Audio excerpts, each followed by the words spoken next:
আসসালামু আলাইকুম রহমতুল্লাহ। আমার কলিজার ভাই কলিজার বোনেরা সবাই কেমন আছি? আশা করছি অনেক বেশি ভালো আছি। আজকে এক গুরুত্বপূর্ণ একটা টপিক নিয়ে আজকে আমরা ক্লাস করব, যে টপিকটা আসলে সবারই ভীতির জায়গা, ত্রিভুজ এবং বহুভুজ। আমরা জ্যামিতিকে প্রচুর ভয় পাই, তাই না? আসলে জ্যামিতিকে আজকে আমরা এনজয় করার চেষ্টা করব এবং অনেক মজা করে শেখার চেষ্টা করব। জ্যামিতি আসলে শিখতে হয় প্র্যাকটিক্যালি। জ্যামিতিকে আমরা মুখস্থ করি, জ্যামিতিকে আমরা বোর্ড করে ফেলছি, বিকজ যখনই আমরা জ্যামিতির কথা শুনি তখনই আমরা কি করি, একগাদি সূত্র মুখস্থ করি। কিন্তু বিলিভ মি অর নট, আজকের ক্লাসটা যারা করবেন তাদের জ্যামিতির প্রতি যে একটা ভালোবাসা, অন্য লেভেলের একটা ভালোবাসা তৈরি হবে। সো আমার কলিজার ভাই কলিজার বোনেরা, আজকের সেশনটা অনেক বেশি ইউনিক একটা সেশন হতে যাচ্ছে। আজকে আমরা একাধারে দুইটা টপিকের উপর ক্লাস করব। প্রথমে আমরা আসলে বহুভুজ নিয়ে কথা বলবো, বহুভুজটা একটা ছোট্ট টপিক। এরপরে আমরা কিন্তু ত্রিভুজ নিয়ে কথা বলবো। সো আমরা সবাই যুক্ত হয়ে যাই, বন্ধু বান্ধব শুভাকাঙ্ক্ষীদেরকে একটু মেনশন করে দেই, আর সবাইকে জানিয়ে দেই যে মামিনুল ভাই অনেকদিন পর আমাদের জন্য ম্যাথের ফ্রি ক্লাসের আয়োজন করেছেন, অর্থাৎ একটা ক্লাস সবার জন্য উন্মুক্ত করেছেন। বেসিক্যালি আমাদের একটা পেইড ব্যাচের ক্লাস আমি আপনাদের জন্য উন্মুক্ত করেছি এই জন্য যে টপিকটা অনেক বেশি গুরুত্বপূর্ণ, সবাই মিলে একটু এনজয় করি ক্লাসটাকে। সো সবাই আমরা একটু কমেন্টে জানিয়ে দিব যে বাংলাদেশের কে কোন জায়গা থেকে আমরা আজকের এই সেশনে অংশগ্রহণ করেছি। আমার কলিজার ভাই কলিজার বোনেরাম, একটু ঝটপট কমেন্ট করতে হবে যে বাংলাদেশের কে কোন জায়গা থেকে আজকের এই সেশনে অংশগ্রহণ করেছি আমরা। একটু ঝটপট কমেন্ট করব, আমি দেখতে চাই যে বাংলাদেশের কে কোন জায়গা থেকে আমার আজকের এই সেশনে আপনারা অংশগ্রহণ করেছেন। সো একটু ঝটপট কমেন্ট করতে হবে, ঝটপট কমেন্ট করতে হবে, ঝটপট কমেন্ট করতে হবে। ওকে মাই ডিয়ার কলিজার ভাই কলিজার বোনেরা, আমি দেখতে চাই আপনারা কে কোন জায়গা থেকে আজকের এই সেশনে অংশগ্রহণ করেছেন। বাংলাদেশের বিভিন্ন জায়গা থেকে অংশগ্রহণ করেছেন আমি দেখতে পাচ্ছি। আপনারা কমেন্টে জানাবেন যে আসলে বাংলাদেশের কে কোন জায়গা থেকে আজকের এই সেশনটায় আপনারা অংশগ্রহণ করেছেন, কারণ আজকের সেশনটা একটা ইউনিক সেশন এবং একটা ব্যতিক্রমী সেশন হতে যাচ্ছে ইনশাআল্লাহ ইনশাআল্লাহ ইনশাআল্লাহ। ওকে, আমি দেখতে পাচ্ছি যে আমাদের সাথে অনেক স্টুডেন্ট যুক্ত হয়ে গেছেন অলরেডি, আমাদের সাথে প্রায় 150 স্টুডেন্ট যুক্ত হয়ে গেছেন। আমি যদি একটু কমেন্ট গুলো পড়ি তাহলে কমেন্টে আমি দেখতে পাচ্ছি জান্নাতুল ফেরদৌস মাগুরা থেকে অংশগ্রহণ করেছেন, হাসিন আহমেদ ভোলা থেকে অংশগ্রহণ করেছেন, আলমগীর হোসেন ভাই ময়মনসিংহ থেকে অংশগ্রহণ করেছেন, শালবির রহমান মিরপুর 14 থেকে অংশগ্রহণ করেছেন। এই মিরপুর আমাদের আশেপাশেই, অর্থাৎ আপনি তো অফলাইনে এসেই ক্লাস করতে পারতেন, ঠিক আছে। এরপরে ময়মনসিংহ থেকে অংশগ্রহণ করেছেন অমিত হাসান, সেই রূপগঞ্জ থেকে অংশগ্রহণ করেছেন মঞ্জুর হোসাইন মিঠুন, রাজশাহী থেকে অংশগ্রহণ করেছেন। আমাদের ফাহমিদা সেই সুদূর জামালপুর থেকে অংশগ্রহণ করেছেন, পাবনা থেকে অংশগ্রহণ করেছেন রুকাইয়া খাতুন, সুমন হোসাইন যশোর থেকে অংশগ্রহণ করেছেন আমি দেখতে পাচ্ছি, শম্পা সাভার থেকে অংশগ্রহণ করেছেন, কাজল নেত্রকোনা থেকে অংশগ্রহণ করেছেন, শফিকুল ইসলাম খুলনা থেকে অংশগ্রহণ করেছেন, সিরাতুল ইসলাম জান্নাত বরিশাল থেকে অংশগ্রহণ করেছেন, কুষ্টিয়া থেকে অংশগ্রহণ করেছেন সাবিনা ইয়াসমিন, সাথীমণি আসসালামু আলাইকুম স্যার। ওয়ালাইকুম আসসালাম ওয়া রাহমাতুল্লাহ। রাজশাহী থেকে অংশগ্রহণ করেছেন শুক্লা পিকে, রাজশাহী থেকে অংশগ্রহণ করেছেন, যশোর থেকে অংশগ্রহণ করেছেন আমাদের সুরঞ্জিত অধিকারী, সিলেট থেকে অংশগ্রহণ করেছেন আমাদের হাফিজ, প্রভাত দাস খুলনা থেকে অংশগ্রহণ করেছেন। মাশাআল্লাহ, বাংলাদেশের প্রত্যন্ত সকল জায়গা থেকে আমাদের আজকের এই সেশনে অংশগ্রহণ করেছেন সবাই আমি দেখতে পাচ্ছি। সবাইকে অসংখ্য ধন্যবাদ যারা বিভিন্ন জায়গা থেকে আজকের এই সেশনে অংশগ্রহণ করেছেন। তবে জাস্ট আমি আজকের সেশনে যারা সর্বোচ্চ শেয়ারকারী এবং মেনশনকারীর মধ্যে থাকবেন তাদেরকে আমি একটা সারপ্রাইজ বা গিফটের ব্যবস্থা করতেছি। আজকে সর্বোচ্চ শেয়ারকারী এবং সর্বোচ্চ মেনশনকারীর মধ্যে যারা থাকবেন তাদেরকে আমরা নিবন্ধনের কোর্সে 90% অফারে ভর্তি হওয়ার সুযোগ করে দিব। যান 10% টাকা দিয়ে ভর্তি হওয়ার সুযোগ পাবেন, তিনজন করে, সর্বোচ্চ শেয়ারকারী এবং সর্বোচ্চ মেনশনকারীর মধ্যে যারা থাকবেন। সো সবাই একটু শেয়ার করব, বন্ধু বান্ধব শুভাকাঙ্ক্ষীদেরকে একটু মেনশন করে দিব, ঠিক আছে। সো আমরা আমাদের আলোচনার প্রেক্ষাপটে চলে যেতে পারি, কারণ আজকের টপিকটা আসলে অনেক বেশি গুরুত্বপূর্ণ টপিক। ওকে, আমরা নিখুঁত ভাবে আলোচনা করার চেষ্টা করব এবং এই নিখুঁত ভাবে আলোচনা করার পর আমরা টপিক ধরে ধরে টাইপ ভিত্তিক ভাবে প্রতিটা জিনিসকে এমন ভাবে অ্যানালাইসিস করব যাতে করে কখনোই আমাদেরকে মুখস্থ বিদ্যার আদলে শিখতে না হয়। আমরা আজকে যা শিখবো প্রতিটা জিনিস শিখবো প্র্যাকটিক্যালি। একটা জিনিস আপনাকে আমি মুখস্থ করাবো না, জোর করে বলবো না যে এটা আপনি মুখস্থ করেন, এটা আপনাকে মুখস্থ করতে হবে, এরকম কোন কন্ডিশন আমাদের মধ্যে চলবে না। আমাদের মধ্যে কন্ডিশন নাম্বার 1, আমরা প্র্যাকটিক্যালি সকল জিনিসকে এনজয় করার চেষ্টা করব। ওকে, সো বাংলাদেশের বিভিন্ন জায়গা থেকে আমরা অংশগ্রহণ করেছি, যারা অংশগ্রহণ অলরেডি করে ফেলেছি আমি সবাইকে জাস্ট রিকোয়েস্ট করব যে সবাই আমরা আজকের এই যে সেশনটা রয়েছে এই সেশনটাকে একটু এনজয় করার জন্য বন্ধুদেরকে একটু মেনশন করে দিব ইনশাআল্লাহ। বন্ধুদেরকে একটু আমরা কি করব, বন্ধুদেরকে বা শুভাকাঙ্ক্ষীদেরকে আমরা একটু মেনশন করে দিব বা শেয়ার করে দিব। তো সবার আগে আমরা যে টপিকটা নিয়ে আলোচনা করব, আমি যদি আপনাদেরকে দেখাই, আমি প্রথমে যে ম্যাথগুলো রেখেছি এগুলো হচ্ছে বহুভুজের ম্যাথ। এই জন্য আমি বহুভুজ থেকে আগে বেসিকটা শেখাবো। বহুভুজের বেসিক যখনই শেষ হবে বহুভুজের ম্যাথগুলোকে আমরা সলভ করে ফেলবো, এরপরে আমরা ত্রিভুজে চলে যাব।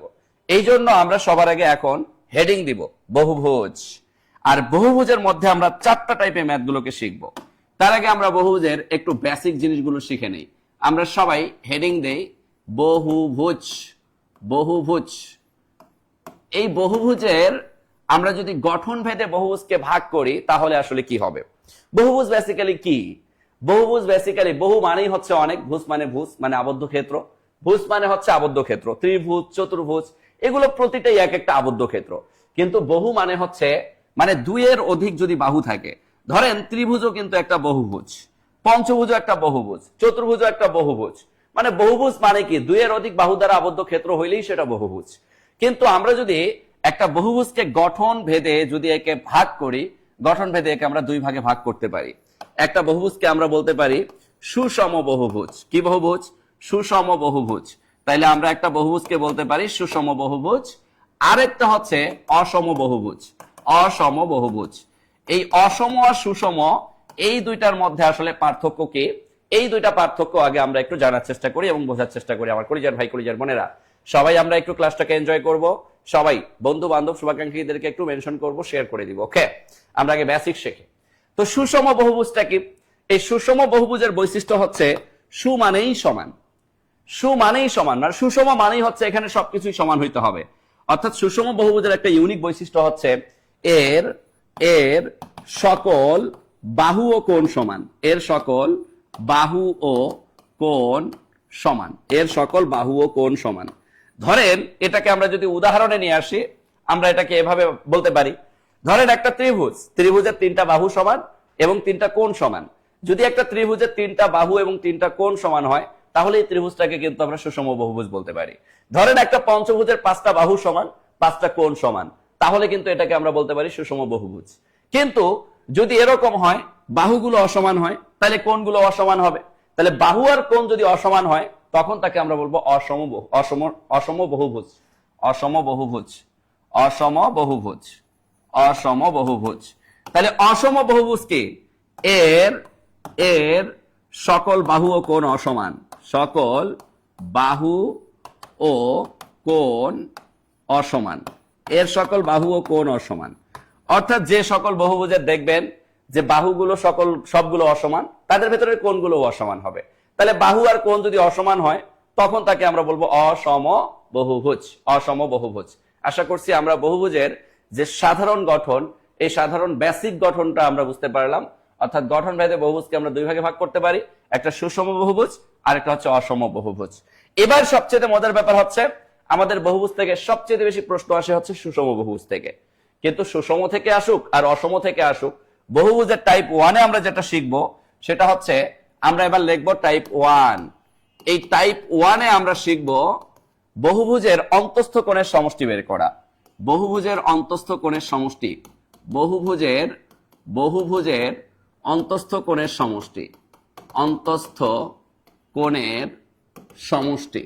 এই অন্তস্থ কোণের সমষ্টির ক্ষেত্রে সেটা সুষম হোক বা বিষম হোক, সমষ্টি বের করার জন্য আসলে সুষম বা অসম এগুলো ম্যাটার করে না। সমষ্টি আমরা বের করতে পারবো যে কোনো বহুভুজের।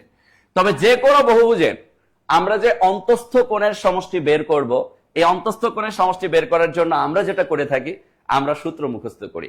বিলিভ মি অর নট, আপনি আপনার বাসায় যদি কোনো ম্যাথ বই থাকে, আপনি ম্যাথ বইটা উল্টাইলে দেখবেন বহুভুজের দিকে তাকায় যদি দেখেন শুরুর দিকে ওরা 4টা সূত্র লিখে দিয়ে রাখছে। আচ্ছা, আপনি 4টা সূত্র মুখস্থ করলেন, পরীক্ষার হলে গেলেন, সূত্র মনে নেই, আপনি ম্যাথ করবেন কিভাবে? আবার আপনি সূত্র মুখস্থ করলেন, সূত্রের প্রয়োগ বুঝতেছেন না, আপনি পরীক্ষার হলে পারবেন কিভাবে? এই জন্য আমরা যেভাবে শিখবো সে শিখাটা হচ্ছে একদমই প্র্যাকটিক্যাল, আমরা মুখস্থ করব না। এই যে প্রথম ম্যাজিকটাই থাকবে আমাদের, বহুভুজের অন্তস্থ করে সমষ্টিগুলোকে যে আমরা বের করব, এখানে আসলে আমরা কোনো সূত্র মুখস্থ ছাড়াই কিভাবে মনে রাখতে হয় এই ব্যাপারটা আমরা একটু ক্লিয়ার করে ফেলবো। ধরেন আমরা যদি এখানে একটা ত্রিভুজ চিন্তা করি, একটা ত্রিভুজ যদি আমরা চিন্তা করি, এখানে আমি প্রথমে একটা ত্রিভুজ চিন্তা করলাম। তো আমরা সবাই জানি যে একটা ত্রিভুজের তিন কোণের সমষ্টি কত ডিগ্রি, এটা কিন্তু আমাদের সবার জানা। আমি পাশে একটা চতুর্ভুজ আঁকলাম, একটা চতুর্ভুজ আঁকলাম, একটা চতুর্ভুজ আঁকলাম, আবার পাশে একটা পঞ্চভুজও আঁকলাম, একটা পঞ্চভুজও আঁকলাম, ধরেন এটা একটা পঞ্চভুজ, ঠিক আছে। আবার ধরেন এখানে আমি একটা ষড়ভুজও আঁকলাম, একটা ষড়ভুজও আঁকলাম। তাইলে আমরা যদি এখানে একটা জিনিস চিন্তা করি, আমরা এখানে তিনটা ছবি আঁকছি, এই তিনটা ছবির মধ্যে আমরা দেখতেছি যে একটা হচ্ছে ত্রিভুজ, একটা চতুর্ভুজ, একটা পঞ্চভুজ, একটা ষড়ভুজ।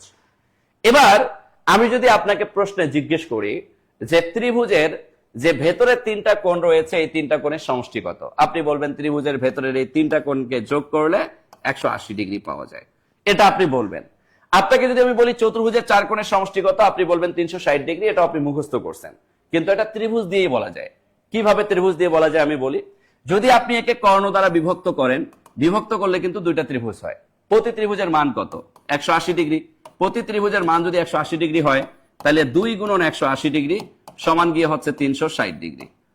এবার যদি আমি আমার এই পঞ্চভুজটাকে কর্ণ দ্বারা বিভক্ত করি, বিভক্ত করলে আমি দেখবো যে এখানে আমি ত্রিভুজ পাচ্ছি তিনটা। প্রতি ত্রিভুজের মান কত ডিগ্রি? 180 ডিগ্রি। আমরা শিখে এসেছি। তাহলে 180 ডিগ্রি যদি প্রতি ত্রিভুজের মান হয়, তাহলে 3 গুণন 180, তাহলে এখানে কত ডিগ্রি পাইলাম? এখানে পাইলাম 540 ডিগ্রি, 540 ডিগ্রি। এবার ষড়ভুজটাকে যদি আমি কর্ণ দ্বারা বিভক্ত করি, এই ষড়ভুজটাকে কর্ণ দ্বারা বিভক্ত করলে আমি কিন্তু ত্রিভুজ পাচ্ছি কয়টা? আমি ত্রিভুজ পাচ্ছি 4টা, আমি ত্রিভুজ পাচ্ছি 4টা। তাহলে এখানে আমি কি বলতে পারি? 4 গুণন 180 সমান সমান 720 ডিগ্রি। তো এই যে একটা মানে ম্যাজিক জিনিস দেখলাম আমরা একটু প্র্যাকটিক্যালি, যে প্রতিটা ভুজকে কর্ণ দ্বারা বিভক্ত করে ত্রিভুজে গঠন করা যায়। আর ত্রিভুজের তিন কোণের সমষ্টি কিন্তু আমাদের সবার জানা, অর্থাৎ যতগুলো ত্রিভুজ থাকবে তত গুণন 180, কারণ ত্রিভুজের তিন কোণের সমষ্টি 180 ডিগ্রি হয়। তাহলে ত্রিভুজের সংখ্যা দিয়ে কিন্তু আমরা অন্তস্থ কোণের সমষ্টিটা বের করে ফেললাম। এখন আপনাকে যদি পঞ্চভুজের অন্তস্থ কোণের সমষ্টি বের করতে বলে, তাহলে 3 গুণন 180, বা ষড়ভুজের অন্তস্থ কোণের সমষ্টি বের করতে বললে 4 গুণন 180। এখন কথা হচ্ছে, আমাকে কি সবসময় ত্রিভুজ, চতুর্ভুজ, পঞ্চভুজ বা ষড়ভুজ পর্যন্তই সীমায়িত থাকবে? আমাকে তো বলতে পারে যে একটি অষ্টভুজের অন্তস্থ কোণের সমষ্টি কত, বা একটি 22টি বাহু বিশিষ্ট সুষম বহুভুজ বা অসম বহুভুজের অন্তস্থ কোণের সমষ্টি কত। তখন আমরা আসলে কি করব? তো আমরা এখান থেকে একটা প্র্যাকটিক্যাল নোট একটা গঠন করার চেষ্টা করি। আপনারা একটা জিনিস এখানে মনে রাখবেন, সেটা হচ্ছে যে আপনারা যখন কোনো বহুভুজের অন্তস্থ কোণের সমষ্টি বের করতে যাবেন, এই অন্তস্থ কোণের সমষ্টিটা বের করবেন, ওই বহুভুজে দেখবেন যে সর্বমোট বাহুর সংখ্যা কতগুলো। যতগুলো বাহু থাকবে, এই বাহু থেকে 2 কম তাদের ভেতরে আপনি ত্রিভুজ সংখ্যা পাবেন। কিভাবে? দেখেন ম্যাজিকটা, দেখেন ম্যাজিকটা আসলে কি। ম্যাজিকটা হচ্ছে, আপনি যদি ত্রিভুজের দিকে তাকান, ত্রিভুজের বাহু কয়টা? 3টা। 3টা বাহু থেকে 2টা বাদ দেন, থাকে কয়টা? একটা। এই জন্য ত্রিভুজ একটাই, 1 গুণন 180 ডিগ্রি। এই জন্য 180 ডিগ্রি আমরা বলি। আপনাকে যদি আমি বলি চতুর্ভুজ, চতুর্ভুজের বাহু কয়টা? আপনি বলবেন চতুর্ভুজের বাহু 4টা। 4টা বাহু থেকে 2টা বাদ দিলাম, থাকে কয়টা? 2টা। দেখেন ত্রিভুজ দুইটাই, 2 গুণন 180। পঞ্চভুজের বাহু কয়টা? 5টা। 5টা থেকে 2টা বাদ দিলে থাকে কয়টা? 3টা। দেখেন ত্রিভুজ তিনটাই, 1 2 3। ষড়ভুজের বাহু কয়টা? ষড়ভুজের বাহু 6টা। 6টা থেকে 2টা বাদ দিলে থাকে কয়টা? 4টা। 4 গুণন 180।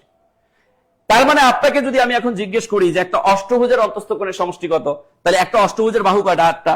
তাহলে তার অন্তস্থ কোণের সমষ্টি কত হবে? 6 গুণন 180। 6 গুণন 180, কারণ যার বাহু থাকবে 8টা, 2টা বাহু বাদ দিলে তার ভেতরে ত্রিভুজ সংখ্যা গঠন হবে। তার প্র্যাকটিক্যাল প্রমাণ কিন্তু আমরা এই 4টা চিত্র থেকে পাইলাম। কারণ আপনি দেখেন 1 2 3 4 5, 5টা বাহু, ত্রিভুজ হয়েছে 3টা। 1 2 3 4 5 6, 6টা বাহু, ত্রিভুজ হয়েছে 4টা। মানে বাহু থেকে 2 কম ত্রিভুজ হয়। তাহলে আমরা এখানে একটা নোট লিখে নিতে পারি। নোটটা কি? নোটটা হচ্ছে যে বাহু থেকে 2 কম ত্রিভুজ সংখ্যা গঠিত হয়। ত্রিভুজ সংখ্যা পাওয়া যায়।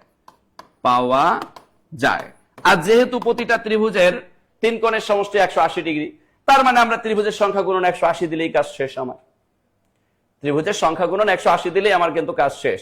এখন যদি আপনাকে আমি প্রশ্ন করি যে 20টা বাহু বিশিষ্ট একটি বহুভুজের অন্তস্থ কোণের সমষ্টি কত, আপনি কি বলবেন? আপনি বলবেন যে 18 গুণন 180।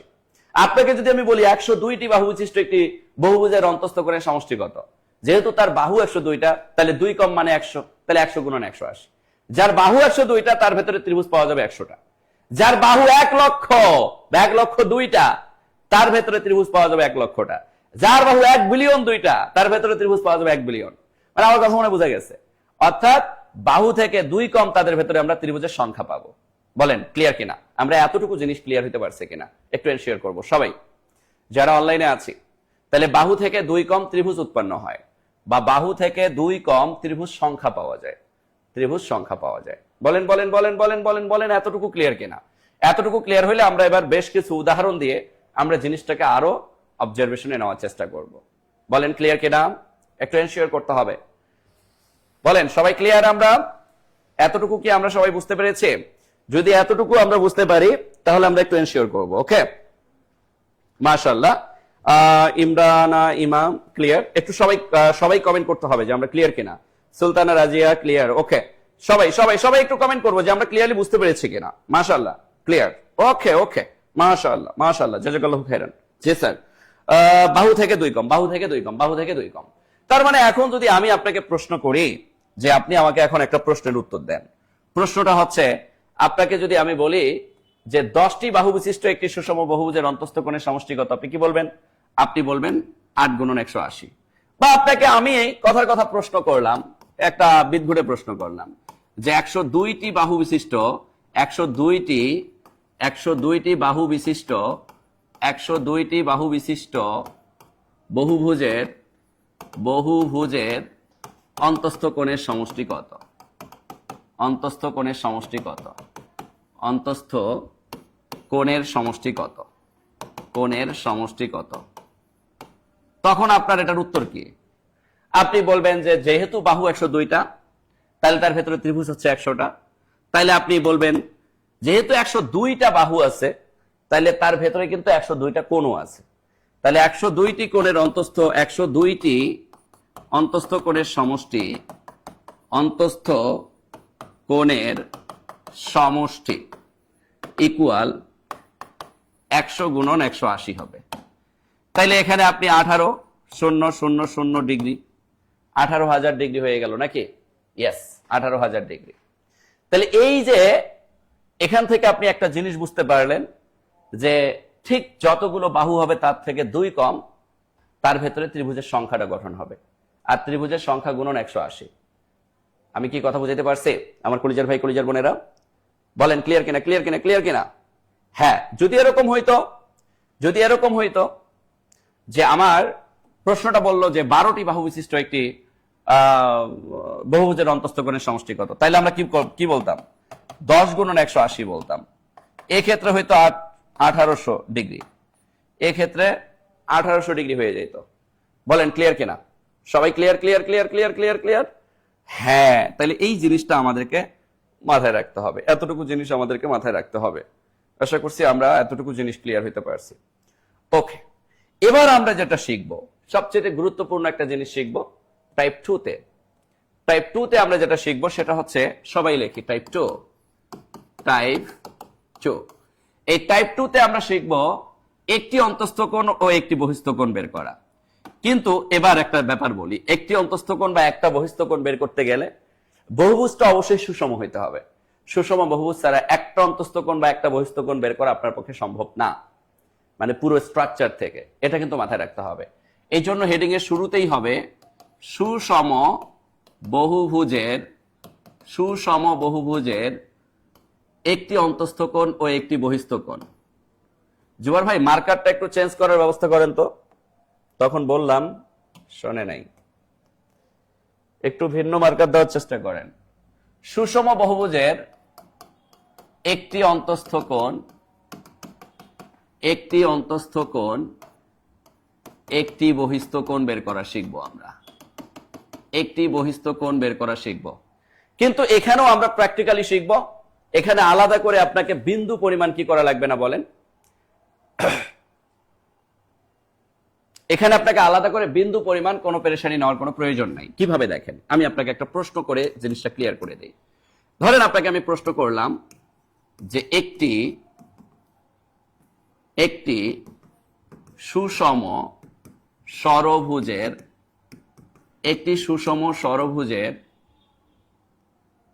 একই সাথে দুইটা প্রশ্ন করলাম। অন্তস্থ কোণের সমষ্টি অন্তস্থ কোণের সমষ্টি একটি অন্তস্থ কোণ, একটি অন্তস্থ কোণ ও একটি বহিস্থ কোণ কত?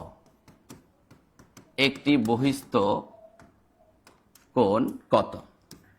তো এক প্রশ্ন দিয়ে আমরা তিনটা উত্তর দেওয়ার চেষ্টা করব। একটু মনোযোগ দিব সবাই। দেখেন কত সহজে দেওয়া যায়। ভাই একটা জিনিস চিন্তা করেন, এটা যদি আমার একটা সুষম ষড়ভুজই হয়ে থাকে, নয় কথার কথা, এই সুষম ষড়ভুজের বাহু কয়টা? 6টা। দেখেন তো কোণও কয়টা? কোণও কিন্তু আমার 6টা। তাহলে একটা ভুজের ক্ষেত্রে ঠিক যতগুলো অন্তস্থ কোণ থাকে ঠিক ততগুলো বাহু থাকে। একটা ত্রিভুজের ক্ষেত্রে চিন্তা করেন, বাহু কয়টা? 3টা। অন্তস্থ কোণও কয়টা? 3টা। তাহলে আমরা কি এখানে বলতে পারি যে এই যে একটা সুষম ষড়ভুজ, এই ষড়ভুজ মানে এর বাহু কয়টা? 6টা। কোণ কয়টা? 6টা। তাহলে 6টি অন্তস্থ কোণের মান কত হবে? 6টি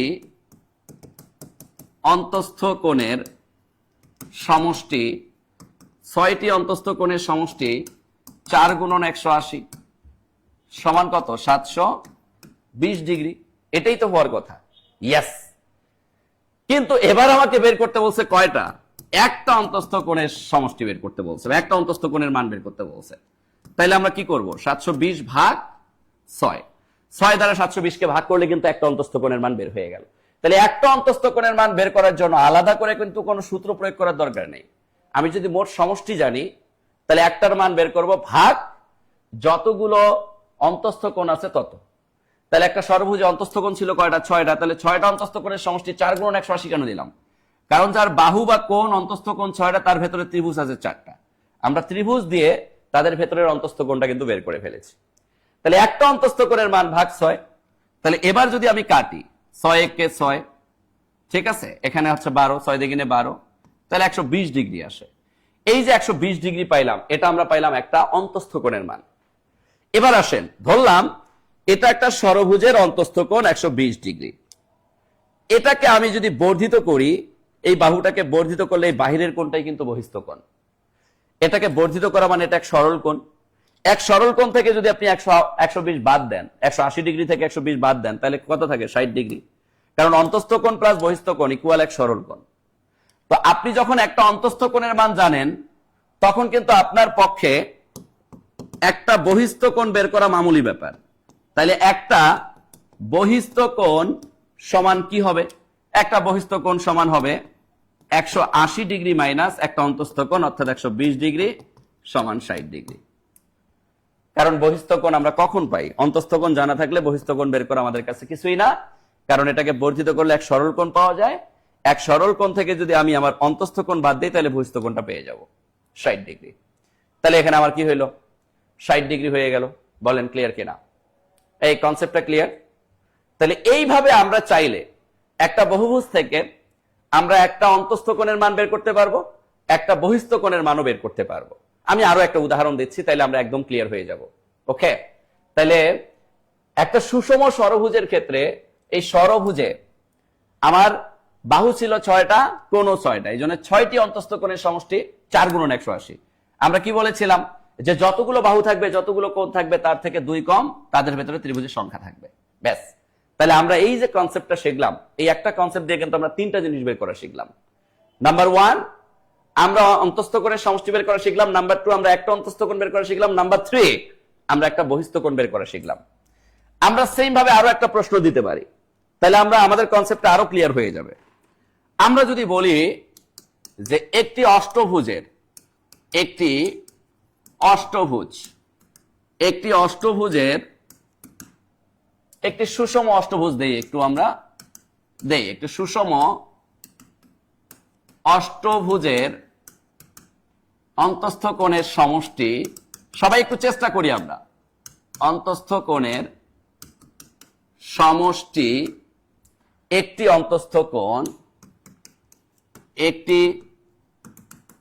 অন্তস্থ কোণ, একটি বহিস্থ কোণ কত? বহিস্থ কোণ কত? তো একটু আগে আমরা ষড়ভুজ বের করলাম, এবার আমরা অষ্টভুজ বের করব। পারবো না? অবশ্যই পারবো, এখানে ব্যতিক্রমিত কোনো কিছু নাই। কি করব বলেন? জাস্ট আমাকে এখানে যে জিনিসটা ফিল করতে হবে, একটা অষ্টভুজের ক্ষেত্রে তার ভেতরে মানে একটা অষ্টভুজ যদি আমরা চিন্তা করি, অষ্টভুজের ভেতরে তার বাহু কয়টা? 8টা। তার ভেতরে অন্তস্থ কোণ কয়টা? 8টা। তাহলে আমরা কি বলতে পারি যে 8টি অন্তস্থ কোণের সমষ্টি। তাহলে 8টা অন্তস্থ কোণের সমষ্টি ইকুয়াল কি হবে? 6 গুণন 180 ডিগ্রি হবে। কেন আমি এই কথাটা বললাম? কারণ আমরা একটু আগে শিখে এসেছি যে ভুজে ঠিক যতগুলো বাহু থাকবে বা যতগুলো অন্তস্থ কোণ থাকবে তার থেকে 2 কম তাদের ভেতরে ত্রিভুজ সংখ্যা থাকবে। তাহলে 2 কমাই দিয়ে গুণন 180 দিলাম, এটা আমি মোট সমষ্টিটা কিন্তু পেয়ে গেলাম। আমি এই যে মোট সমষ্টিটা যে পেয়ে গেলাম, এটাই হচ্ছে আমার 8টা অন্তস্থ কোণের সমষ্টি। তাহলে 8টা অন্তস্থ কোণের সমষ্টি কত? যদি আমরা গুণ করে দেই, 6 শূন্য শূন্য দিয়ে দিলাম, 6 8 কত? 48 এর 8, 6 48, 6 কে 6, 7 8 9 10, 1080 ডিগ্রি আমরা দিয়ে দিলাম। তাহলে এই যে 1080 ডিগ্রি যে আমরা দিয়ে দিলাম, এটা হচ্ছে আমাদের 8টা অন্তস্থ কোণের মান। তাহলে আমাকে যদি এবার বের করতে বলে একটা অন্তস্থ কোণের মান কত, তাহলে আমি কি করব? 1080 ভাগ 8, ব্যাস, ভাগ 8 দিয়ে দিলাম। এবার আমরা যদি একটু কাটি, 8 1 8 থাকে কত? এখানে 28, 3 8 কত? 24, 5 8 কত? 40, 135 ডিগ্রি পাইলাম। তাহলে একটা অন্তস্থ কোণের মান যদি আমি 135 ডিগ্রি পাই, তাহলে ধরলাম এটা আমার একটা অন্তস্থ কোণ, এটা 135 ডিগ্রি। তাহলে এটা কি বহিস্থ কোণ? 180 ডিগ্রি থেকে 135 মাইনাস করলে একটা বহিস্থ কোণ পেয়ে যাব। তাহলে একটি বহিস্থ কোণের মান কত হবে? একটা বহিস্থ কোণের মান হবে 180 ডিগ্রি মাইনাস 135 ডিগ্রি। তাইলে মাইনাস করলে আমরা কত পাই? 5। এখানে পাচ্ছি হচ্ছে আমরা 45 ডিগ্রি। কত ডিগ্রি পাচ্ছে? 45 ডিগ্রি পাচ্ছি। বলেন ক্লিয়ার কিনা? এই কনসেপ্ট ক্লিয়ার কিনা বলেন? 180 বুঝতে পারেন নাই যারা শুরুর দিকে ছিলেন না, শুরুর দিকে ক্লাসে কনসার্ন যাদের ছিল না, তারাই 180টা বুঝতে পারতেছেন না। আমি আবার বুঝাই দিই। এখানে 180টা হচ্ছে একটা ভুজের ক্ষেত্রে আমরা এখানে এই যে শুরুতে আলোচনা করেছিলাম, আমি একটু যদি শুরুর দিকে চলে আসি, নাকি আমরা স্লাইড মনে হয় পার হয়ে গেছিলাম।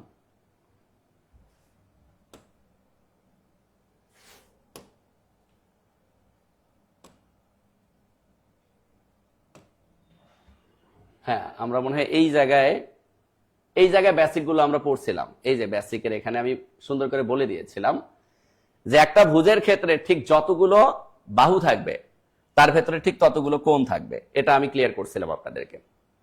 মানে একটা অষ্টভুজ যদি আমরা চিন্তা করি, অষ্টভুজের অন্তস্থ কোণের সমষ্টিটা হবে, অষ্টভুজের বাহু যেহেতু 8টা, তার থেকে 2 কম গুণন 180, তার থেকে 2 কম মানে হচ্ছে 6, 6টা তার ভেতরে ত্রিভুজ হয়। এটা আমি হচ্ছে প্র্যাকটিক্যালি আপনাদেরকে শুরুতে বুঝাই দিয়েছি। বলেন আপনারা এতটুকু ক্লিয়ার কিনা? এই এতটুকু সবাই ক্লিয়ার কিনা? ক্লিয়ার হইলে আমরা একটু এনশিওর করব সবাই যে আমরা এতটুকু ক্লিয়ার কিনা। যারা আমরা শুরু থেকে ক্লাস করতেছি, আমরা একটু এনশিওর করব আমার কলিজার ভাই কলিজার বোনেরা যে আমরা এতটুকু ক্লিয়ার কিনা। যারা ক্লাসে রিয়াকশন ইউজ করতেছি না, ক্লাসে কিন্তু আমরা একটু রিয়াকশন ইউজ করব। ওকে, ক্লাসে আমরা একটু রিয়াকশন ইউজ করব সবাই।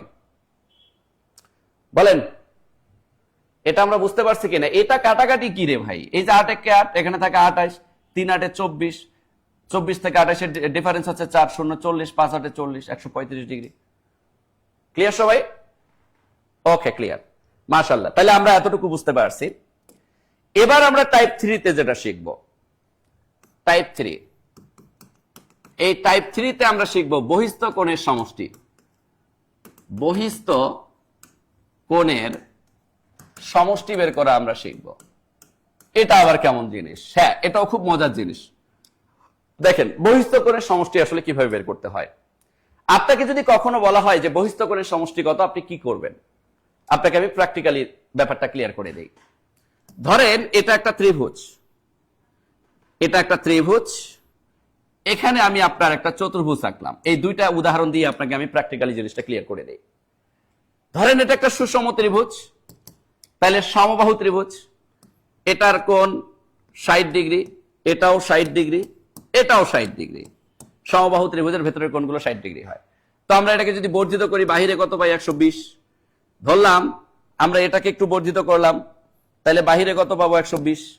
আমি এটাকে একটু বর্ধিত করলাম, বাইরে কত পাবো 120। তা প্রতিটা বাহুকে আমরা সর্বোচ্চ একবার করে বর্ধিত করতে পারবো। তা তিনটা বাহুকে 3 দিকে বর্ধিত করায় আমরা 120 120 120 পাইলাম। তাহলে 3 গুণন 120 যখন আমি করতেছি তখন আমি পাচ্ছি 360 ডিগ্রি। চতুর্ভুজের ক্ষেত্রে আমি ধরলাম ভেতরেরটা 90 ডিগ্রি, তাহলে বাহিরেরটা কত হবে 90, ভেতরেরটা 90 বাহিরেরটা কত হবে 90, ভেতরেরটা 90 বাহিরেরটা কত হবে 90, ভেতরেরটা 90 বাহিরেরটা কত হবে 90। এবার বহিস্থ কোণ চারটাই 90 পাইলাম, 4 গুণন 90। এখানেও আমি দেখতেছি 360 ডিগ্রি হয়। তার মানে এখান থেকে আমরা একটা জিনিস বুঝতে পারলাম, সেই জিনিসটা কি, সেটা হচ্ছে যে বহিস্থ কোণের ক্ষেত্রে বহিস্থ কোণের সমষ্টিটা হচ্ছে ফিক্সড, এটার আসলে কোনো পরিবর্তন নাই। তাইলে বহিস্থ কোণের সমষ্টি ধ্রুবক। কারণ আমরা এই ত্রিভুজ আর চতুর্ভুজ থেকে একটা জিনিস প্রমাণ পাইলাম, ত্রিভুজের ক্ষেত্রে 3টা বহিস্থ কোণের সমষ্টিও 360 হইল, চতুর্ভুজের ক্ষেত্রে 4টা বহিস্থ কোণের সমষ্টিও 360 ডিগ্রি হইল। তাহলে পঞ্চভুজের কত হবে 360, ষড়ভুজের কত হবে 360। আমাকে যদি বলা হয় 1 লক্ষ বাহু বিশিষ্ট একটি সুষম বহুভুজ বা অসম বহুভুজের বহিস্থ কোণের সমষ্টি কত, তাও ওই 360 হবে। তার মানে বহিস্থ কোণের সমষ্টিটা সবসময় ফিক্সড, বাহু যাই হোক না কেন বহিস্থ কোণের সমষ্টি সবসময় 360 ডিগ্রি হয়। তাহলে আমরা এখান থেকে একটা নোট লিখে নিতে পারি। নোটটা কি? নোটটা হচ্ছে যে বহিস্থ কোণের সমষ্টি সব সময় 180 ডিগ্রি হয়, সরি 360 ডিগ্রি হয়, 360 ডিগ্রি হয়। এটা ফিক্সড, এটার কোনো পরিবর্তন নাই, এটার কোনো পরিবর্তন নাই। বলেন ক্লিয়ার কিনা? 120 কিভাবে আসলো? এটা একটা সমবাহু ত্রিভুজ। সমবাহু ত্রিভুজের ক্ষেত্রে আপনি যদি ভেতরের কোণগুলোকে 60 ডিগ্রি করে ধরেন, কারণ সমান সমান, তা ভেতরেরটা 60 হলে বাইরেরটা কত হবে 180 ডিগ্রি মাইনাস 60 সমান 120 ডিগ্রি, 180 ডিগ্রি মাইনাস 60 সমান 120 ডিগ্রি, 180 ডিগ্রি মাইনাস 60 সমান 120 ডিগ্রি। ক্লিয়ার? তাহলে বহিস্থ কোণের সমষ্টি সবসময় কত ডিগ্রি হয় ভাইয়া? সবসময় 360 ডিগ্রি হয়, এটা ফিক্সড। এটা আমরা কিন্তু বুঝে গেলাম। ক্লিয়ার সবাই? বলেন বলেন বলেন বলেন বলেন ক্লিয়ার কিনা আমার কলিজার ভাই কলিজার বোনেরা, সবাই ক্লিয়ার? এই কনসেপ্টটা আমরা বুঝতে পেরেছি কিনা একটু এনশিওর করব আমরা। এই কনসেপ্টটা কি ক্লিয়ার? কনসেপ্টটা ক্লিয়ার হলে আমরা একটু সামনের দিকে আগাবো। আমি ত্রিভুজ বহুভুজকে 2টা পার্টে বিভক্ত করি, একটু স্লোলি বোঝানোর চেষ্টা করি, কারণ আমাদের এখানে মেধাবীর থেকে মানে কি বলবো মিডিয়াম কোয়ালিটির স্টুডেন্ট একটু বেশি। সুপার ডুপার মেধাবী স্টুডেন্টরা কখনো কোচিং করে না, তারা বাসায় পড়েই অনেক কিছু করতে পারে। তাদেরকে আমরা শেখানোর জন্য এখানে দাঁড়াই না, এখানে দাঁড়াই বেসিক্যালি যাদের বেসিক কম, যারা মিডিয়াম বা অনেক আগে পড়ছে ভুলে গেছে, তাদের জন্য আসলে আমরা মেন্টর। এখানে অনেকে বলতে পারে যে ভাইয়া এক কথা 2 বার 3 বার 4 বার বলতেছেন কেন, এত স্লোলি পড়াচ্ছেন কেন? স্লোলি পড়ার পেছনে রিজন হচ্ছে আমার দুর্বল স্টুডেন্টরা যাতে খুব ভালোভাবে বুঝতে পারে, কারণ দিন শেষে দুর্বল আসলে কেউই না, আমরা চর্চা না করার কারণে অনেকে দুর্বল হয়ে গেছে। আর দুর্বলদের জন্যই আমরা টিচার, আমরা সবলদের জন্য টিচার না। আশা করছি ক্লিয়ার? ওকে, মাশাআল্লাহ সবাই ক্লিয়ার হতে পেরেছি। ওকে, জাযাকাল্লাহু খাইরান। চতুর্ভুজের বেলায় 90 ডিগ্রি কেন হইলো? কারণ চতুর্ভুজের ক্ষেত্রে আপনি ভেতরের কোণগুলো 90 ধরছেন, বাইরে কারণ ভেতর বাইরে মিলে 180 হয় আর কি। বুঝতে পারছেন? মানে ধরেন এটা একটা বর্গ আঁকছেন, বর্গ এঁকে জাস্ট আমি পরীক্ষা করলাম, আপনি এটা এইভাবে না এঁকে অন্যভাবেও আঁকতে পারেন, কোনো সমস্যা নেই। তারপরেও ওই বাহিরের 4টা কোণকে যদি আপনি যোগ করেন, ওই যোগ করলে 360 ডিগ্রি হবে। ধরেন আপনি চতুর্ভুজটাকে এবড়ো সেবড়ো করে নিলেন, এই এবড়ো সেবড়ো করে নিয়ে ভেতরের কোণগুলোকে দেওয়ার পর বর্ধিত করে বাহিরের ওই 4টা কোণ যোগ করবেন, দিন শেষে গিয়ে আপনি 360ই পাবেন। এখানে ফিক্স 360, এটার কোনো পরিবর্তন নাই। এবার আমরা যেটা করব টাইপ 4 এ যেটা শিখব, টাইপ 4, এই টাইপ 4টা খুবই গুরুত্বপূর্ণ জিনিস। আমরা বাহুর সংখ্যা বের করা শিখব, বাহুর সংখ্যা বের করা শিখব। এই বাহুর সংখ্যা বের করার জন্য আমরা সারা জীবন সূত্র মুখস্থ করছি। কিরকম আমি একটা ব্যাপার স্যাপার আপনাদেরকে এখানে ক্লিয়ার করি।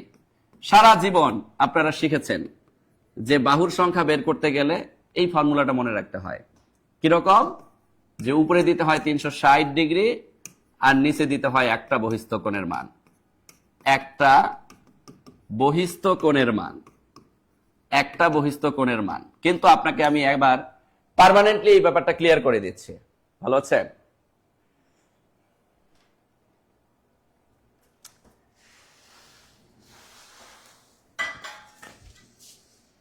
ক্লাসে আছে যদি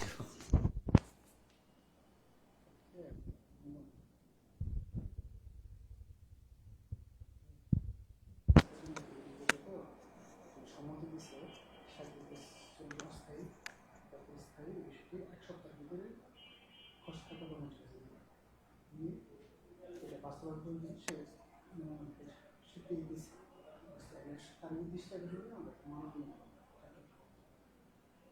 আচ্ছা, আমাকে একটু ক্লাস শেষ করে আমি কল করছি। আপনার নাম্বারটা দিয়ে যান, ইয়াতে ম্যানেজারের কাছে দিয়ে যান সব।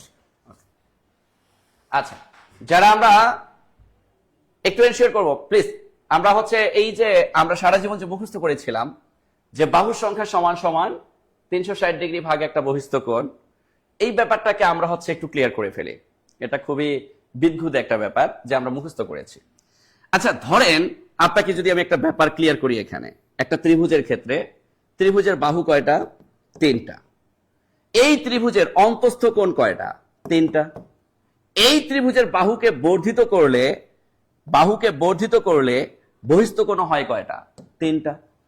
তাহলে একটা ভুজের ক্ষেত্রে ঠিক যতগুলো বাহু হয় ঠিক ততগুলো অন্তস্থ কোণ হয়, ঠিক ততগুলো বহিস্থ কোণ হয়। তার মানে আমরা যাকে বাহুর সংখ্যা বলতেছি এই বাহুর সংখ্যাটাই কিন্তু আমরা বহিস্থ কোণ সংখ্যাটাও বলতে পারি। এই বাহুর সংখ্যাটাই হচ্ছে বহিস্থ কোণ সংখ্যা। আমার মনে হয় কথা বুঝতে পারছি। এই বাহুর সংখ্যাটাই কিন্তু অন্তস্থ কোণ সংখ্যা। অন্তস্থ কোণ সংখ্যা কেন? কারণ আমরা একটা উদাহরণ দিয়ে বুঝতে পারলাম যে একটা ত্রিভুজের ক্ষেত্রে যদি আমরা দেখি এর বাহু হয় 3টা, তাহলে এর ভেতরে 3টা অন্তস্থ কোণ পাওয়া যায়। এর 3টা বাহুকে বর্ধিত করলে বাহিরে বহিস্থ কোণও পাওয়া যায় 3টা।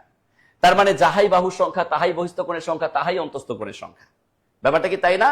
সারা জীবন যে বাহুর সংখ্যা আমরা মুখস্থ করছি, এবার প্রশ্নে যদি আমাকে বাহুর সংখ্যা বের না করতে বলে আমাকে যদি বের করতে বলতো বহিস্থ কোণ সংখ্যা বের করো, ভাই বাহুর সংখ্যাটাই বহিস্থ কোণের সংখ্যা। এবার এই বহিস্থ কোণের সংখ্যাটার ফর্মুলা আসলে এটা, কিন্তু এটাকে আমরা বাহুর সংখ্যা ব্যবহার করি। কারণ যাহাই বাহুর সংখ্যা তাহাই বহিস্থ কোণের সংখ্যা, যাহাই বহিস্থ কোণের সংখ্যা তাহাই অন্তস্থ কোণের সংখ্যা। এবার বহিস্থ কোণের সংখ্যা ইকুয়াল যদি আমরা বের করতে চাই, তাহলে টোটাল বহিস্থ কোণের সমষ্টি কত? 360 ডিগ্রি। এই টোটাল বহিস্থ, একটু আগে আমরা শিখলাম কিন্তু যে বহিস্থ কোণের সমষ্টি সবসময় 360 ডিগ্রিটা ফিক্স। তাহলে বহিস্থ কোণ সংখ্যাটা যদি আমি বের করতে চাই, তাহলে মোট সমষ্টিকে যদি আমি একটা বহিস্থ কোণ দ্বারা ভাগ করি, এই একটা বহিস্থ কোণ দ্বারা যদি আমি ভাগ করি, একটা বহিস্থ কোণ বা একটা বহিস্থ কোণ দিয়ে যদি আমি ভাগ করি, তাহলে কিন্তু আমি এখানে কি পাবো? বহিস্থ কোণের সংখ্যাটা পেয়ে যাব। বেসিক্যালি এই ফর্মুলাটা আসছে বহিস্থ কোণ সংখ্যা থেকে। কিন্তু যাহাই বহিস্থ কোণ সংখ্যা তাহাই বাহুর সংখ্যা, যাহাই বহিস্থ কোণ সংখ্যা তাহাই অন্তস্থ কোণ সংখ্যা। যদি আপনাকে অন্তস্থ কোণ সংখ্যা বের করতে বলতো, তাও ফর্মুলাটা কি দাঁড়াইতো কি? 360 ডিগ্রি ভাগ একটা বহিস্থ কোণ। আমার মনে হয় কথা বুঝতে পারছি। এই কথা বুঝতে পারছি না? তাইলে আমরা এই জায়গায় একটা জিনিস বুঝতে পারলাম, বাহু কি জিনিস? বাহু হচ্ছে এই যে বাহু বাহু বাহু বাহু বাহু 3টা বাহু।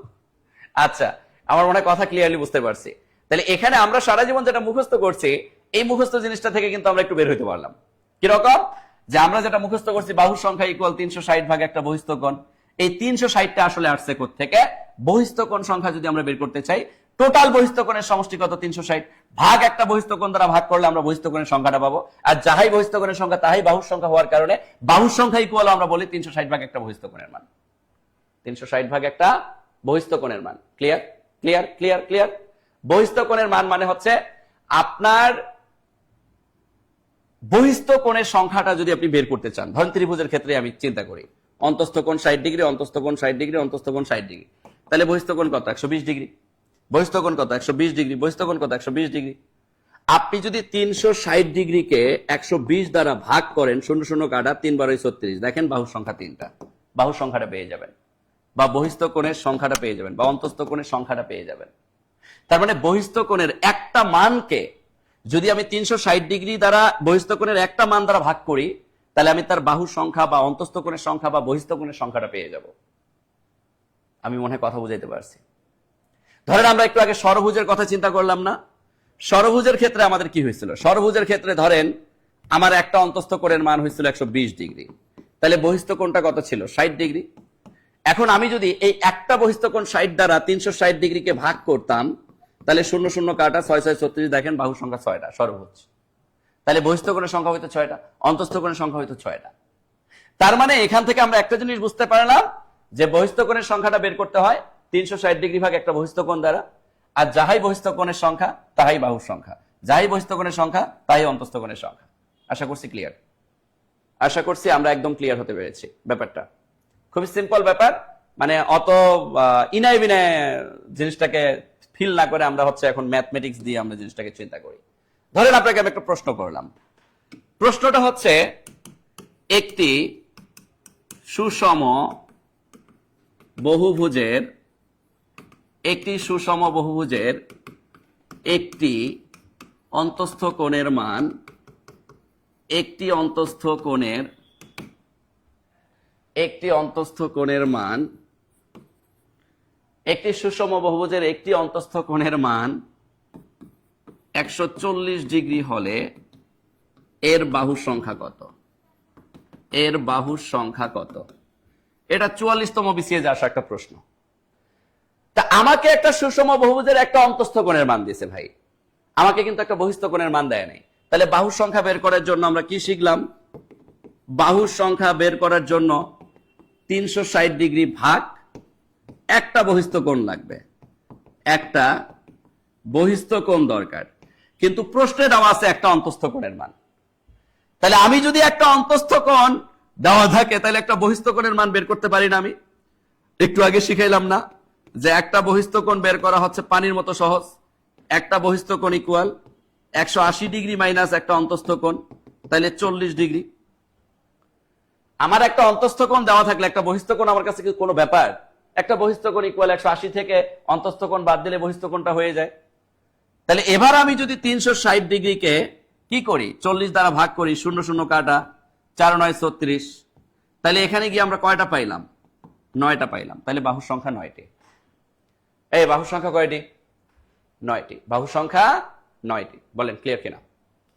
বলেন কনসেপ্ট ক্লিয়ার কিনা? একদম নিট অ্যান্ড ক্লিন কিনা কনসেপ্ট ক্লিয়ার কিনা আমার কলিজার ভাই কলিজার বোনেরা? তাহলে একটা সুষম বহুভুজের একটি অন্তস্থ কোণের মান 140 ডিগ্রি হলে এর বাহুর সংখ্যা কত? আমরা জানি বাহুর সংখ্যা ইকুয়াল 360 ভাগ একটা বহিস্থ কোণ, কিন্তু প্রশ্নে দেওয়া আছে একটা অন্তস্থ কোণ। তাহলে একটা বহিস্থ কোণ ইকুয়াল 180 ডিগ্রি মাইনাস একটা অন্তস্থ কোণ ইকুয়াল 40 ডিগ্রি। তাহলে একটা বহিস্থ কোণ যেহেতু পেয়েছি 360 ভাগ একটা বহিস্থ কোণ, 360 ভাগ 40, কাটাকাটি করলাম, 0 0 বার 4 9 36, 9টি। তাহলে বাহুর সংখ্যা পাইলাম 9টি। বাহুর সংখ্যা কয়টা পাইলাম? 9টা পেয়ে গেলাম, ব্যাস খেল খতম। এবার আমি যদি আপনাকে সেম ভাবে আরো কিছু প্রশ্ন করি, আপনাকে যদি আমি বলি যে একটি সুষম বহুভুজের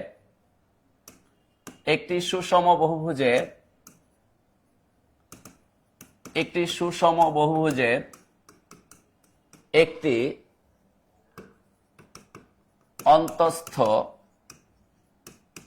কোণের মান 168 ডিগ্রি হলে এর বাহুর সংখ্যা কত? উত্তর কি হবে? আপনারা নিজেরাই এটার উত্তর দেন, একটু দ্রুত উত্তর দিতে হবে।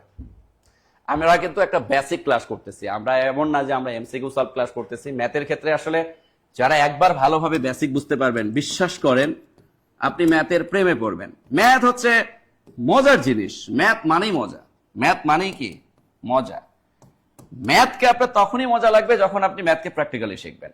ম্যাথকে প্র্যাকটিক্যালি শেখার চেষ্টা করেন। আমি মনে হয় কথা বুঝাইতে পারছি। এই যে অনেকে অলরেডি উত্তর দিয়ে দিয়েছেন, আমার কলিজার ভাই কলিজার বোনের অলরেডি উত্তর দিয়ে দিয়েছেন, জান্নাতুল ফেরদৌস অলরেডি উত্তর দিয়ে দিয়েছেন। আমি দেখতে পাচ্ছি 30টি বলেছেন।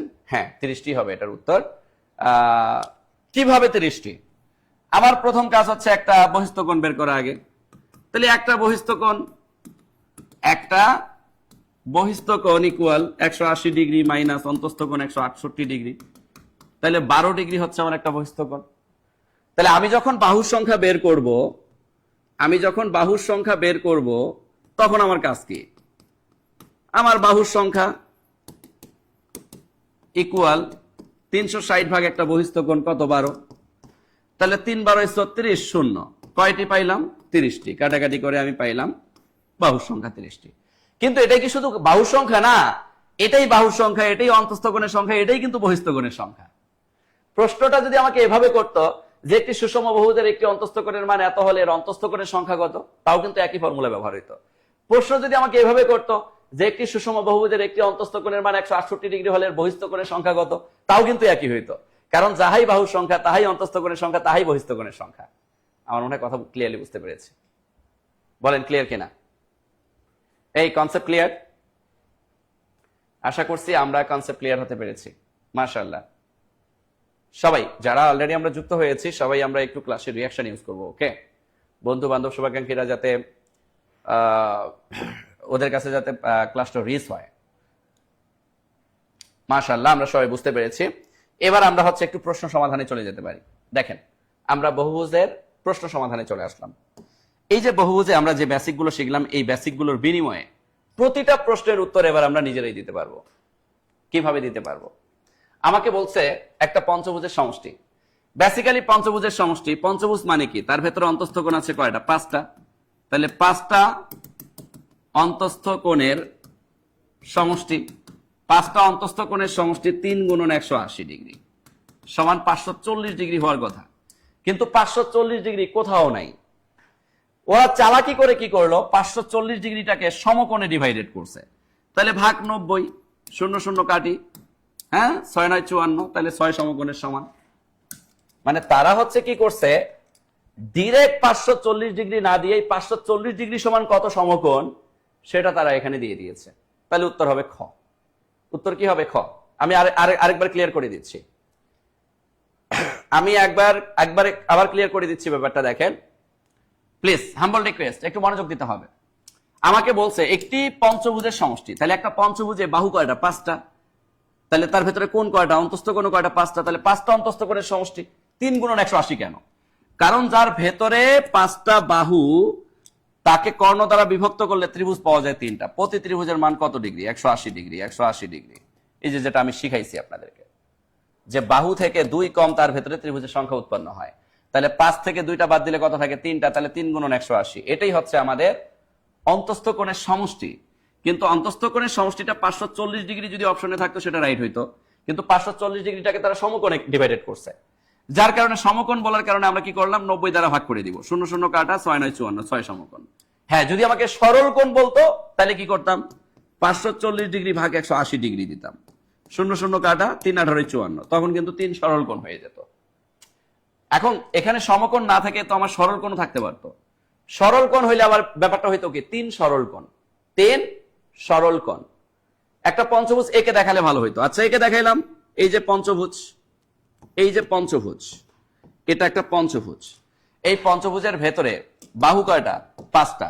একে যদি আমরা কর্ণ দ্বারা বিভক্ত করি ত্রিভুজ পাওয়া যায় 3টা। এই জন্যই 3 গুণন 180। প্রতি ত্রিভুজের মান 180 ডিগ্রি। প্রতি ত্রিভুজের মান 180 ডিগ্রি। আমার মনে হয় কথা বুঝতে পেরেছি। তাহলে এই যে আমরা যে পাইলাম 540 ডিগ্রি, এটাকে সমকোণে দেওয়ার কারণে 90 দ্বারা ভাগ করলাম, 6 সমকোণ হইল। আর যদি আমাকে বলতো সরল কোণে, তাইলে আমরা যেটা করতাম 540 ডিগ্রিটাকে আমরা 180 ডিগ্রি দ্বারা ভাগ করতাম। 0 0 কাটা, 3 18 54, এতে করে আমরা 3 সরল কোণ পেতাম। কত পেতাম? 3 সরল কোণ পেতাম। বলেন ক্লিয়ার কিনা? কনসেপ্ট ক্লিয়ার কিনা? একটু এনশিওর করতে হবে আমার কলিজার ভাই কলিজার বোনেরা। এই clear clear clear clear clear clear. সামনে আগাবো। সামনে কি আগাবো আমি? 90 কিভাবে পাইলাম? 90 মানে এই যে আমাকে অপশনের সমকোণ আকারে অপশনটা বের করতে বলছে, এই জন্য 90 দ্বারা ভাগ করছি। ডিরেক্ট ডিগ্রির মানটা না দিয়ে তারা কি করছে? সমকোণে দিছে। ওই পরিমাণ ডিগ্রিটা আসলে কত সমকোণের সমান, এভাবে তারা অপশনে দিয়ে দিছে। এই জন্য 90 দ্বারা ভাগ করলে ওই সমকোণের সংখ্যাটা আমরা পেয়ে যাব। যদি অপশনে সরল কোণ আকারে দেওয়া থাকতো তাহলে 180 দ্বারা ভাগ করতাম। এতে করে উত্তরটা হয়তো 3 সরল কোণ। উত্তরটা হয়তো কি? 3 সরল কোণ। ক্লিয়ার? ওকে। একটা সরভুজ, সরভুজ আঁকেন। 6টা বাহু দিয়ে একটা সরভুজ এঁকে ফেলবেন। এই যে এটা একটা সরভুজ, 6টা বাহু, 1 2 3 4 5 6টা। এই সরভুজের ক্ষেত্রে দেখেন কর্ণ দ্বারা বিভক্ত করলে 1 2 3 4, 4টা ত্রিভুজ পাওয়া যায়, 2 কম। আচ্ছা, পরের প্রশ্নে আমরা চলে যাই। এই যে যেটা আমরা শিখে আসলাম 44তম বিসিএ যে আসছে, দেখছেন? এই কি বলছে? বলছে একটি সুষম বহুভুজের প্রত্যেকটি কোণ, শোনেন, প্রত্যেকটি কোণ, একটা সুষম বহুভুজের প্রত্যেকটি কোণ মানে হচ্ছে অন্তস্থ কোণের মান দিছে। তাহলে এর বাহুর সংখ্যা কত? তাহলে তো আমরা জানি যে বাহুর সংখ্যা কি? এই বাহুর সংখ্যা কি? 360 ভাগ একটা বহিস্থ কোণ। তাহলে একটা বহিস্থ কোণ, একটা অন্তস্থ কোণের মান দেওয়া আছে 168 ডিগ্রি। এখানে কিন্তু উল্লেখ নাই। উল্লেখ না থাকলে বুঝে নিতে হবে যে আমার অন্তস্থ কোণের মান দেওয়া আছে, ভেতরের কোণগুলোরই মান দেওয়া আছে। তাহলে 180 ডিগ্রি থেকে যদি আমি 168 ডিগ্রি বাদ দেই তাহলে থাকে কত? 12 ডিগ্রি। তাহলে এখানে ভাগ 12, 3 12 36, 0 30টি। তাহলে আমরা এখানে কয়টি পাইলাম? 30টি। উত্তর হবে 30টি, 30টি, 30টি। তাহলে একটা সুষম বহুভুজের প্রত্যেকটি কোণ 168 ডিগ্রি হলে এর বাহুর সংখ্যা কত? এর বাহুর সংখ্যা হবে 30টি। এর বাহুর সংখ্যা হবে 30টি। বলেন ক্লিয়ার কিনা? Concept clear? তাহলে আমাকে কোন জায়গায় কি কোনো সূত্র ব্যবহার করা লাগতেছে? সূত্র ব্যবহার করার কোনো প্রয়োজন নাই। দেখেন মজা পাবেন, অনেক বেশি মজা পাবেন, প্র্যাকটিক্যালি হয়ে যাবে। পরের প্রশ্নটা দেখেন কি বলছে। এই যে আমাকে কি বলছে, একটা পঞ্চভুজের বহিস্থ কোণের পরিমাণ কত? ভাই একটা পঞ্চভুজের ক্ষেত্রে 5টির অন্তস্থ কোণের সমষ্টিটা আগে বের করেন। 5টি অন্তস্থ কোণের সমষ্টি, এই 5টা অন্তস্থ কোণের সমষ্টি 3 গুণন 180 ডিগ্রি সমান 540 ডিগ্রি, রাইট? ইয়েস। তাহলে একটা অন্তস্থ কোণের মান কত? 540 ভাগ কত বলেন? 5। তাহলে 5 1 5, একটা শূন্য দেন, 5 8 40, 108 ডিগ্রি। এই যে 108 ডিগ্রি যে পাইলেন, বোঝেন নাই? 5 1 5, 2 ঘর একসাথে নেওয়ার কারণে একটা শূন্য দিলাম, আর 5 8 40, 108 ডিগ্রি। এই 108 ডিগ্রি হচ্ছে একটা অন্তস্থ কোণের মান। আমাকে বের করতে বলছে পঞ্চভুজের একটা বহিস্থ কোণের মান। তাহলে পঞ্চভুজের বহিস্থ কোণের মান, তাহলে একটা বহিস্থ কোণের মান কত হবে? 180 ডিগ্রি মাইনাস 108 ডিগ্রি সমান 72 ডিগ্রি। তাহলে উত্তর হচ্ছে 72 ডিগ্রি। উত্তর হবে কি? 72 ডিগ্রি। ক্লিয়ার সবাই? বলেন বলেন বলেন বলেন বলেন বলেন, ক্লিয়ার কিনা?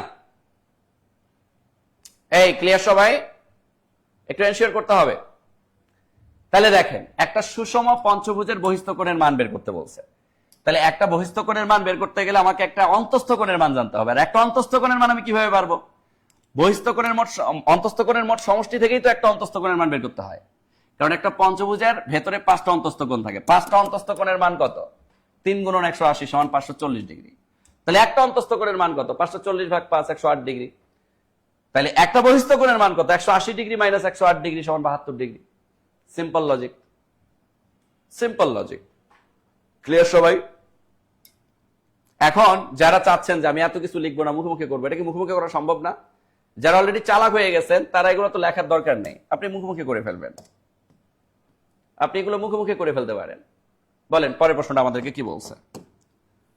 বলতেছে একটি সুষম বহুভুজের একটি অন্তঃকোণের পরিমাণ 135 ডিগ্রি হলে বাহুর সংখ্যা কত? কোনো ব্যাপার? বলেন। আবারও আপনাকে একটা বহিস্থ কোণ বের করতে হচ্ছে। তাহলে একটা বহিস্থ কোণ ইকুয়াল 180 ডিগ্রি মাইনাস 100, অন্তস্থ কোণ 135 ডিগ্রি। তাহলে সমান কত পাইলেন? 45 ডিগ্রি। তাহলে বাহুর সংখ্যা ইকুয়াল, বাহুর সংখ্যা ইকুয়াল 360 ভাগ 45। তাহলে কাটলে কত হয়? 9টি না? 9টি না, 8টি হবে। 8টি। আর যদি কেউ কাটতে না পারেন এইভাবে কাটবেন, ছোট বাচ্চাদের মতো, নাদান বাচ্চাদের মতো কাটতে পারেন। এই যে 360 ভাগ 45, ঠিক আছে? যদি একদম ছোট সংখ্যা দিয়ে যদি কাটেন, 9 দিয়ে কাটেন, 5 নং 45, 4 9 36, 0, 5 1 5, 5 8 40, তাহলে 8টি। তাহলে উত্তর হবে 8টি। ছোট বাচ্চাদের মতো, নাদান বাচ্চাদের মতো কাটতে পারেন যদি কেউ ডিরেক্ট কাটতে না পারেন।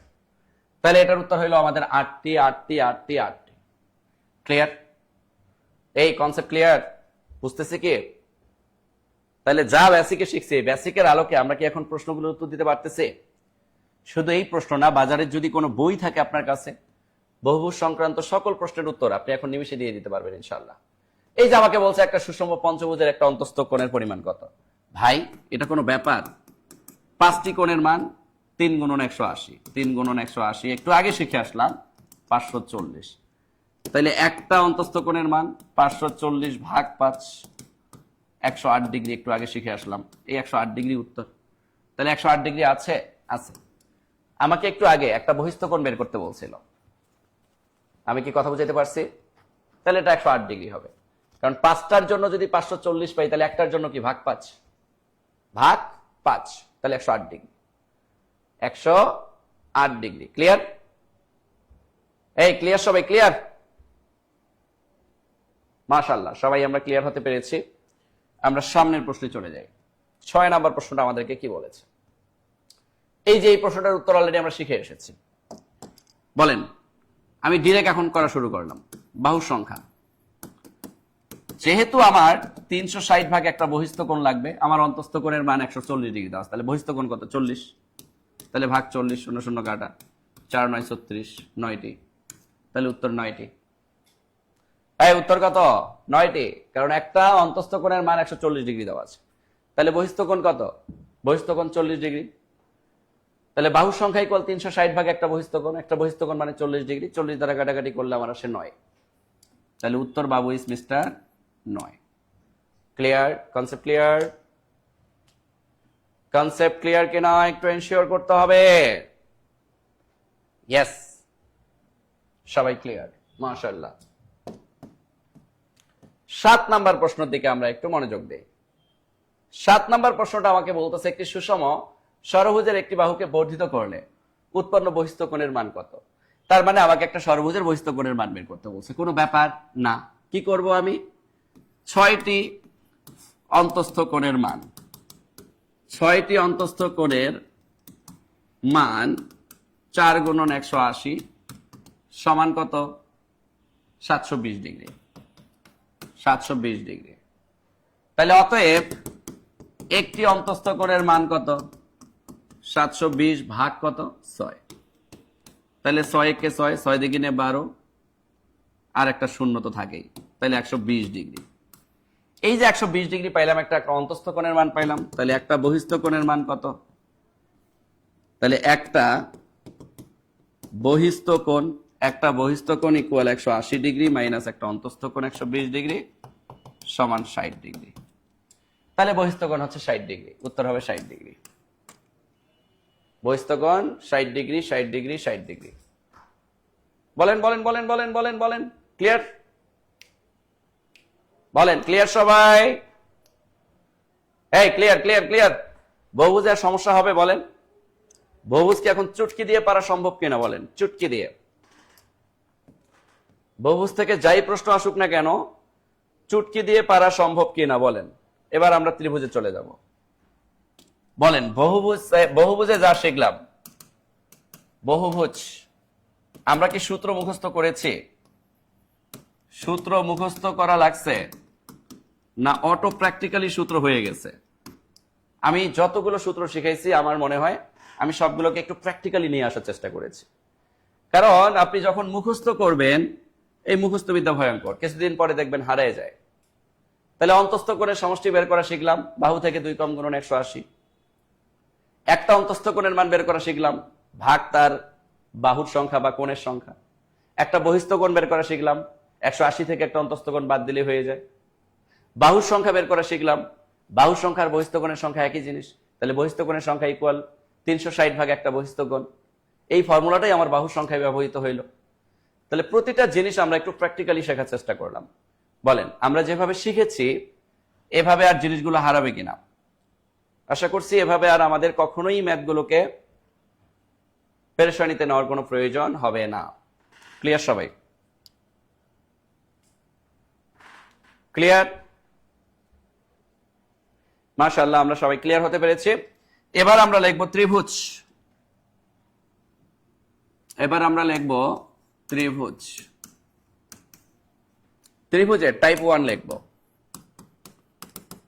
টাইপ 1। টাইপ 1-এ আমরা শিখব ত্রিভুজের 3টা জিনিস শিখব: ভর কেন্দ্র, অন্তকেন্দ্র আর পরিকেন্দ্র। এই 3টা জিনিস আমরা এবার শিখব। একটা ত্রিভুজের ভর কেন্দ্র, অন্তকেন্দ্র এবং পরিকেন্দ্র, এই 3টা জিনিস এবার আমরা শিখব। বলেন, একটু হেডিং দিয়ে দেন সবাই, ত্রিভুজ টাইপ 1। কারণ আমাদের ত্রিভুজ বহুভুজ এটাকে আমরা 2টা পার্টে শিখি। আজকে আমি বেসিক ত্রিভুজের আরেকটা টাইপ শেখাবো, এরপরে আমি ক্লাস কিন্তু আজকে ক্লোজ করব। এর পরের ক্লাসে আমরা ত্রিভুজের বাকি বেসিকটুকু শেখার পরে আমরা ত্রিভুজের সকল প্রশ্ন সমাধান করে দিয়ে আমাদের ক্লাস সমাপ্ত হয়ে যাবে। অর্থাৎ ত্রিভুজ পার্টটাকে আমি 2টা ক্লাসে শেষ করে দিই। তো একটা ত্রিভুজের ভর কেন্দ্র, অন্তকেন্দ্র এবং পরিকেন্দ্র, এই জিনিসগুলোকে আমরা কিভাবে অবজারভেশন করব এটাকে আমরা একটু সূক্ষ্মভাবে অ্যানালাইজ করার চেষ্টা করি। আমরা যখন চিন্তা করি ভর কেন্দ্র, বেসিক্যালি ভর কেন্দ্রটা কি, আমাকে এভাবে প্রশ্ন করে যে একটি ত্রিভুজের তিনটি বাহুর মধ্যমাত্রয় যে বিন্দুতে ছেদ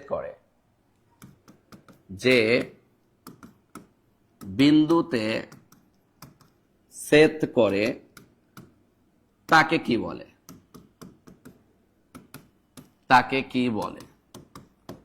তো ধরেন এই যে আমাকে যে প্রশ্নটা করলো, একটি ত্রিভুজের তিনটি বাহুর মধ্যমাত্রায় যে বিন্দুতে ছেদ করে তাকে কি বলে, এই প্রশ্নের আঙ্গিকে আমি ব্যাখ্যাটা আপনাদেরকে করার চেষ্টা করতেছি, যাতে করে জীবনে কোনোদিন আর ভুল না হয়। এটা আমি শেখাবো আপনাকে প্র্যাকটিক্যালি।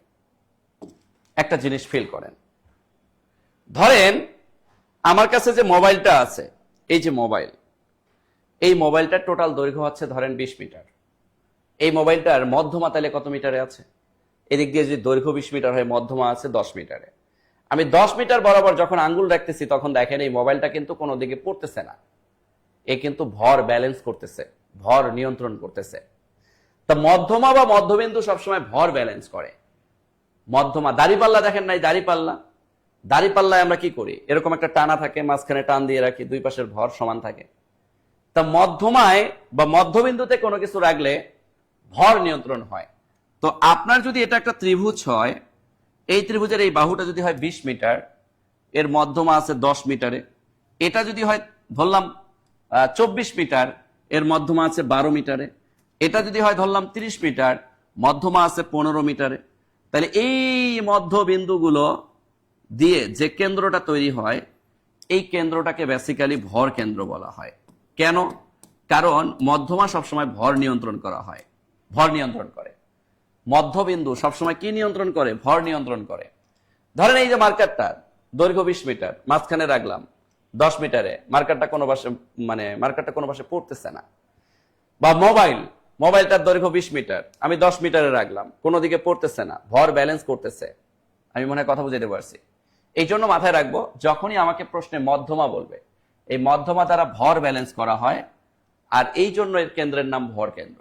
এই জন্য এর কেন্দ্রের নাম কি কেন্দ্র? ভর কেন্দ্র। আশা করছি আমরা ক্লিয়ার। তাহলে মধ্যমা কি নিয়ন্ত্রণ করে? মধ্যমা ভর নিয়ন্ত্রণ করে। তাহলে মধ্যমা দ্বারা যে কেন্দ্র পাওয়া যায়, তার কেন্দ্রের নাম কি? ভর কেন্দ্র। তাহলে আমরা আশা করছি এটাও আর আমাদেরকে মুখস্থ করা লাগবে না। মধ্যমা কি করে? ভর নিয়ন্ত্রণ করে। এই জন্য এর কেন্দ্রের নাম ভর কেন্দ্র। শেষ। এরপরে আমাকে একটা প্রশ্ন করা হয়। প্রশ্নটা কি রকম? আমাকে প্রশ্ন করা হয়, একটি ত্রিভুজের তিনটি কোণের সমদ্বিখণ্ডক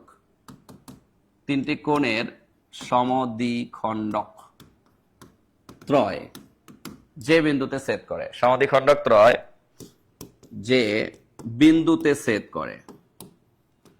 যে বিন্দুতে ছেদ করে তাকে কি বলে? তো এটা একটা প্রশ্ন। তো এই প্রশ্নের ব্যাখ্যাটা আসলে কি? এই প্রশ্নের ব্যাখ্যাটাও সেম। কিরকম? ধরেন এটা হচ্ছে আমার একটা ত্রিভুজ। এখন এই ত্রিভুজের কোণগুলোর সমদ্বিখণ্ডক। ভাই, এই কোণগুলোকে আমরা কি কোণ বলি? অন্তস্থ কোণ বলি। তাহলে অন্তস্থ কোণের সমদ্বিখণ্ডক গুলো দিয়ে আমি যে কেন্দ্র পাবো, যেহেতু আমি অন্তস্থ কোণকে সমদ্বিখণ্ডক করেছি, অন্তস্থ কোণের অন্ত আর কেন্দ্রের কেন্দ্র দিয়ে আমার এটা হয়ে যায় আসলে অন্তকেন্দ্র। তাহলে যখনই আমাকে কোণের সমদ্বিখণ্ডক বলবে, আমরা বুঝে নিব এই কোণগুলো কি কোণ? অন্তস্থ কোণ। কারণ একটা ত্রিভুজের ভেতরের কোণগুলোকে অন্তস্থ কোণ বলে। আর অন্তস্থ কোণকে সমদ্বিখণ্ডক করে যে কেন্দ্র পাওয়া যায়, এই কেন্দ্রের নাম অন্তকেন্দ্র। কি কেন্দ্র? অন্তকেন্দ্র। আমি কি কথা বুঝতে পারছি? তাহলে এইগুলো আমরা মুখস্থ করি। তাহলে আমি উপরেরটা দিয়ে আবার বোঝাচ্ছি। বাহুর মধ্যমা বললে মধ্যমা দ্বারা ভর নিয়ন্ত্রণ করা হয়, এই জনের নাম ভর কেন্দ্র। একটা ত্রিভুজের তিনটি কোণের সমদ্বিখণ্ডক, তাহলে কোণগুলো কি কোণ? অন্তস্থ কোণ। অন্তস্থ কোণকে সমদ্বিখণ্ডক করার কারণে এর কেন্দ্রের নাম কি কেন্দ্র? অন্তকেন্দ্র। তাহলে এই যে আমরা যদি এভাবে প্র্যাকটিক্যালি জিনিসগুলোকে ফিল করি, তাহলে কিন্তু আর আমাদেরকে এই জিনিসগুলো মুখস্থ করা লাগে না। তাহলে আমি দুইটা প্রশ্ন আবার একটু ক্লিয়ার করে দিই আপনাদেরকে। তাহলে আপনাদের আর জীবনও ভুল হবে না। তাহলে আমাকে যখন বলবে একটা ত্রিভুজের 3টি বাহুর মধ্যমা, মধ্যমা কি নিয়ন্ত্রণ করে? ভর। এই জন্য এই কেন্দ্রের নাম কি কেন্দ্র? ভর কেন্দ্র। একটি ত্রিভুজের 3টি কোণের সমদ্বিখণ্ডক, কোণগুলো কি কোণ? অন্তস্থ কোণ। তাহলে অন্তস্থ কোণগুলোকে সমদ্বিখণ্ডক করার কারণে এর কেন্দ্রের নাম কি কেন্দ্র? অন্তকেন্দ্র। ব্যাস, তাহলে ভর কেন্দ্র আর অন্তকেন্দ্র বুঝে গেলাম। তাহলে আরেকটা কি? বাহুর ওপর লম্ব বললে পরিকেন্দ্র, শেষ। তাহলে আরেকটা যেটা আছে সেটা হচ্ছে, প্রশ্ন করবে একটি ত্রিভুজের 3টি বাহুর ওপর লম্বত্রয়, 3টি বাহুর ওপর লম্বত্রয় যে বিন্দুতে ছেদ করে, তাহলে বাহুর ওপর লম্ব বললে সেটা হয় পরিকেন্দ্র। তাহলে আরেকটা যেটা আছে সেটা হচ্ছে পরিকেন্দ্র। আর পরিকেন্দ্রের ব্যাপারটা হচ্ছে বাহুর ওপর লম্ব, বাহুর ওপর লম্ব, বাহুর ওপর লম্ব। তাহলে এই যে 3টা জিনিস, একটা কনফিউশন আমরা মুখস্থ করতাম কিভাবে? আমরা এভাবে মুখস্থ করতাম, একটি ত্রিভুজের 3টি বাহুর মধ্যমা, 3টি বাহুর মধ্যমা। কেন ভাই মুখস্থ কেন? আপনি ফিল করেন, একটা ত্রিভুজের 3টি বাহুর মধ্যমা, ও মধ্যমা কি করে? ভর নিয়ন্ত্রণ করে, ভর কেন্দ্র। একটি ত্রিভুজের 3টি কোণের সমদ্বিখণ্ডক, ও কোণ কি কোণ? অন্তস্থ কোণ, তাহলে অন্তকেন্দ্র। ও বাহুর ওপর লম্ব, পরিকেন্দ্র, শেষ। Clear clear clear clear clear. পরিকেন্দ্রের যদি চিত্রটা আমরা চিন্তা করি এরকম, বাহুর ওপর লম্ব মানে একটা বাহুর ওপর লম্ব বিন্দু থাকতে হবে, মানে সমকোণকে সাদৃশ্য করতে হবে, সমকোণকে সাদৃশ্য করতে হবে, সমকোণকে সাদৃশ্য করতে হবে। এই যে কেন্দ্র, দেখতে মধ্যমার মতোই মনে হয়, কিন্তু না। মধ্যমার ক্ষেত্রে মূল বৈশিষ্ট্য হচ্ছে মধ্যবিন্দু, ঠিক আছে? আর এটার ক্ষেত্রে মূল বৈশিষ্ট্য হচ্ছে বাহুর উপর লম্ব। লম্ব মানে দুই পাশের সমকোণকে সাদৃশ্য করতে হবে। লম্ব দ্বিখণ্ডক, সমান দুইভাবে দ্বিখণ্ডিত করে 90 ডিগ্রিতে কোণ তৈরি করতে হবে, তখন এটাকে আমরা বলবো পরিকেন্দ্র। এটাকে আমরা কি কেন্দ্র বলবো? পরিকেন্দ্র বলবো। ক্লিয়ার ক্লিয়ার সবাই? Clear clear clear clear clear clear clear clear clear. তাহলে টাইপ 1 শিখলাম, এবার টাইপ 2 শিখি।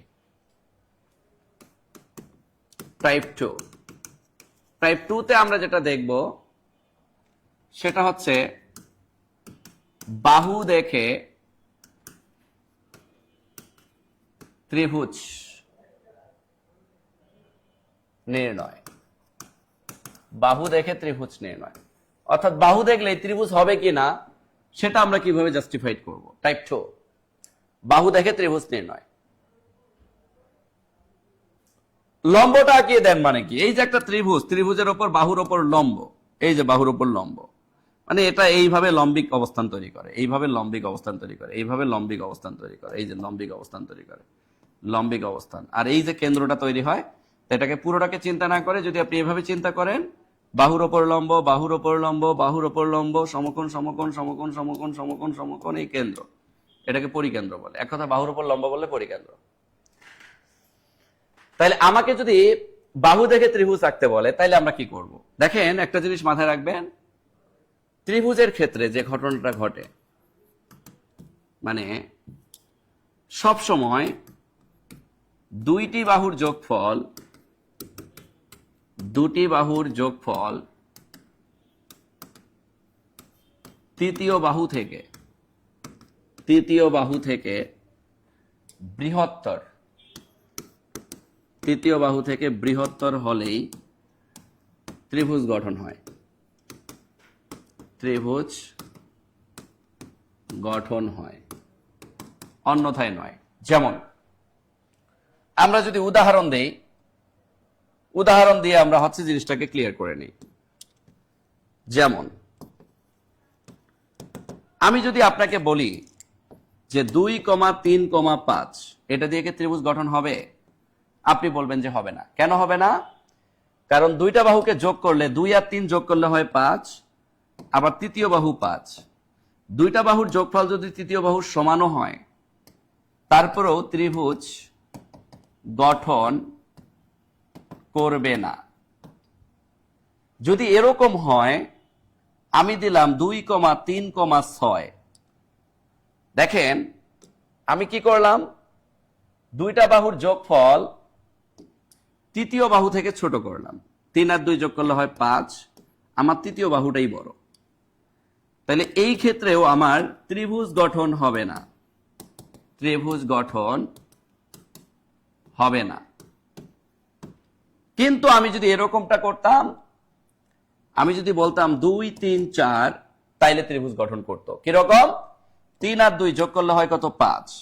দুইটা বাহুর যোগফল সবসময় তৃতীয় বাহু থেকে বড় হইতে হবে, অর্থাৎ 3 নম্বর পজিশনে যে বাহুটা থাকবে এই বাহু থেকে প্রথম দুইটা বাহুর যোগফল বড় হইতে হবে।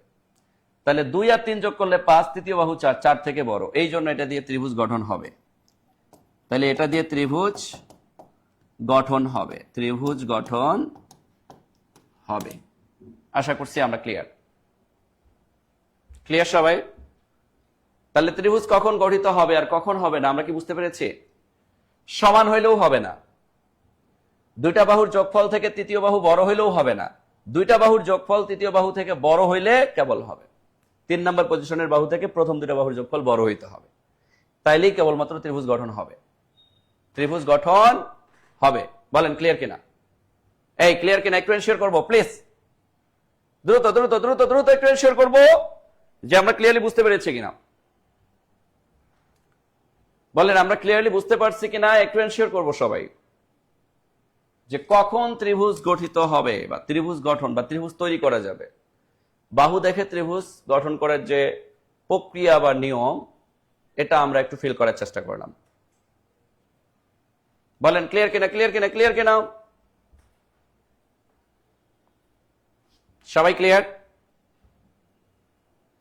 মাশাআল্লাহ, সবাই আমরা ক্লিয়ার হতে পেরেছি। ওকে, তাহলে আমরা একটু সামনের দিকে আগাতে পারি, টাইপ 3 তে আমরা চলে যেতে পারি। টাইপ 3 তে আমরা যেটা শিখব সেটা হচ্ছে আমরা ত্রিভুজের কোণের অনুপাত দেওয়া থাকলে,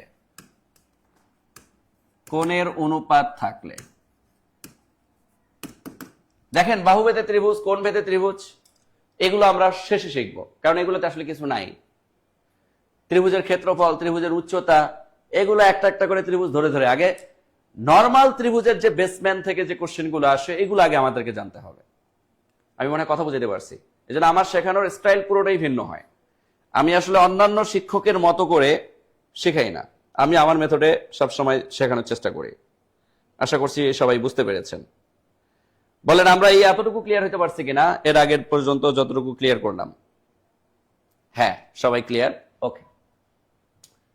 যদি আপনাকে কখনো ত্রিভুজের কোণের অনুপাত দেয় তাহলে আপনি কি করবেন? দেখেন আপনার কি করণীয়। আপনাকে এরকম করে প্রশ্ন করবে, একটি ত্রিভুজের 3টি কোণের অনুপাত, 3টি কোণের অনুপাত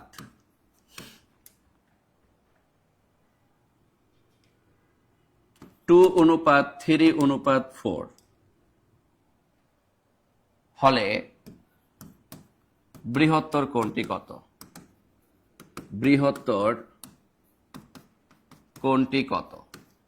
তো একটা জিনিস মাথায় রাখবেন, আমরা কিন্তু একটা জিনিস জানি যে ত্রিভুজের 3টা কোণের যোগফল সবসময় 180 ডিগ্রির সমান হয়, কিন্তু ত্রিভুজের 3টা কোণের মান না দিয়ে যদি এরকম 3টা কোণের অনুপাত কখনো দিয়ে দেয়, তখন আপনারা যে কাজটা করবেন, এক্ষেত্রে আপনারা ওই ত্রিভুজের যে প্রথম কোণ, এই প্রথম কোণটাকে 2 মানে এখানে 2x ধরে নেবেন, দ্বিতীয় কোণ যেটা সেটা অনুপাত 3 আছে মানে 3x ধরে নেবেন, তৃতীয় কোণ যেটা আছে এই তৃতীয় কোণটাকে আপনি 4x ধরে নেবেন। অর্থাৎ প্রতিটা কোণকে x দিয়ে ধরে নিতে হয়। তাহলে প্রথম কোণ 2x, দ্বিতীয় কোণ 3x, তৃতীয় কোণ 4x। এই 3টা কোণের অনুপাতের যোগফল শর্ত মতে যদি আমরা বলি, আমরা জানি ত্রিভুজের 3 কোণের সমষ্টি সমান 180 ডিগ্রি। তো কোণের অনুপাতের যোগফল, তাহলে এবার আমরা কি করতে পারি? 2x plus 3x plus 4x equal 180 degree দিতে পারি, কারণ ত্রিভুজের 3 কোণের সমষ্টি 180 ডিগ্রি হয়। তাহলে এই যে 4 আর 3 যোগ করলে কত? 4, 5, 6, 7, 8, 9, 9x। তাহলে 9x ইকুয়াল আমরা পাচ্ছি 180 ডিগ্রি, বা x ইকুয়াল পাচ্ছি 180/9, 9 দুগুণে 18, 0 মানে 20 ডিগ্রি পাচ্ছি। তাহলে x এর মান যদি 20 ডিগ্রি হয়, তাহলে এখানে বৃহত্তম কোণ বলতে কি? তৃতীয় কোণটা 4x, এটাই বৃহত্তম কোণ। তাহলে অতএব বৃহত্তম কোণ 4x ইকুয়াল 4 গুণন 20 সমান কিন্তু 80 ডিগ্রি আমরা পেয়ে গেলাম। তাহলে 80 ডিগ্রি হচ্ছে আমার বৃহত্তর কোণের মান। আমার মনে হয় কথা বুঝতে পারছি, বলেন ক্লিয়ার কিনা? তাহলে এখানে যদি আমাকে ক্ষুদ্রতর কোণের মান বের করতে বলতো তাহলে হয়তো 2 গুণন 20 40 ডিগ্রি। আমাকে যদি বলতো তিনটি কোণের মানই কত, তাহলে 2 গুণন 20 3 গুণন 20 4 গুণন 20 হয়ে যেত। আমি মনে হয় কথা বুঝতে পারছি। তাহলে এইভাবে কোণের অনুপাত দিয়ে আমাকে কি করতে পারে, মান বের করতে বলতে পারে। তাহলে বৃহত্তর কোণের মান হচ্ছে আমার 80 ডিগ্রি, ক্ষুদ্রতর কোণের মান হচ্ছে আমার 40 ডিগ্রি, দ্বিতীয় যে কোণটা পজিশনে কোণটা রয়েছে এটার মান হচ্ছে 60 ডিগ্রি। আশা করছি সবাই ক্লিয়ার সবাই বুঝতে পারছি। তাহলে আর ভুল হবে? বলেন ভুল হবে? এই ভুল হবে, ভুল করা যাবে নাই করনা, নাই করনা, নাই করনা। ক্লিয়ার? ভুল করা যাবে না, এখানে ভুল করা যাবে না। ওকে, এবার আমাকে একটা চালাকি করে কি কাজ করতে পারে দেখেন। চালাকি করে আমাকে যে কাজটা মানে যে কোশ্চেনটা করতে পারে এই টাইপ 3-তে, এই কোশ্চেনটা দিয়ে আমি হচ্ছে আপনাদেরকে বেসিকটা আরো একটু স্ট্রং করে দেই। দেখেন এবার আমাকে একটু চালাকি করবে। তার আগে আমি আপনাদেরকে একটা বেসিক জিনিস বলে দিই। একটা সমকোণী ত্রিভুজ যদি আপনি চিন্তা করেন, একটা সমকোণী ত্রিভুজের ক্ষেত্রে কিন্তু একটা কোণই 90 ডিগ্রি। এটা কি আমরা জানি? হ্যাঁ, এটা আমরা সবাই জানি। যেহেতু একটা কোণ 90 ডিগ্রি, তাহলে একটা জিনিস মাথায় রাখতে হয় যে বাকি দুইটা সূক্ষ্ম কোণের যোগফল মিলে আবার 90 ডিগ্রি হয়। এই জন্য যদি কখনো কোনো প্রশ্নে দেখেন যে দুইটা কোণের অনুপাত দিয়ে যদি বলে যে দুইটা কোণের অনুপাতের যোগফল তৃতীয় কোণের সমান, তার মানে এই দুইটা কোণের অনুপাত দেওয়া আছে এই কোণের সমান। কারণ এইটা 90 হইল, এই বাকি দুইটা কোণের যোগফলও কিন্তু 90। এই জন্য তারা চালাকি করে একটা কোশ্চেন করতে পারে। প্রশ্নে কিন্তু অনেক সময় সমকোণ উল্লেখ করবে না, সমকোণ উল্লেখ না করলে বুঝে নিতে হবে যে এটা একটা সমকোণী ত্রিভুজ। কারণ সমকোণী ত্রিভুজের ক্ষেত্রে একটা কোণ সমকোণ 90 ডিগ্রি, যেহেতু 180 ডিগ্রির মধ্যে একটা কোণই 90 যোগ মানে দখল করে নিচ্ছে, তাহলে 180 থেকে 90 বাদ দিলে আরো থাকে 90, তাহলে বাকি দুটো সূক্ষ্ম কোণের যোগফল আবার 90। এই জন্য আমাকে এইভাবে প্রশ্ন করে, সবাই লিখে নেন একটা প্রশ্ন। আমাকে বলে যে একটি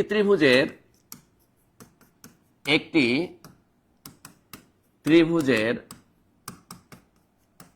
দুটি কোণের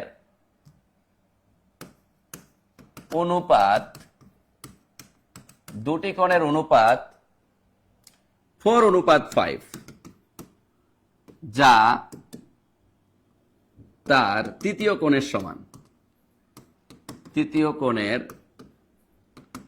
সমান, তবে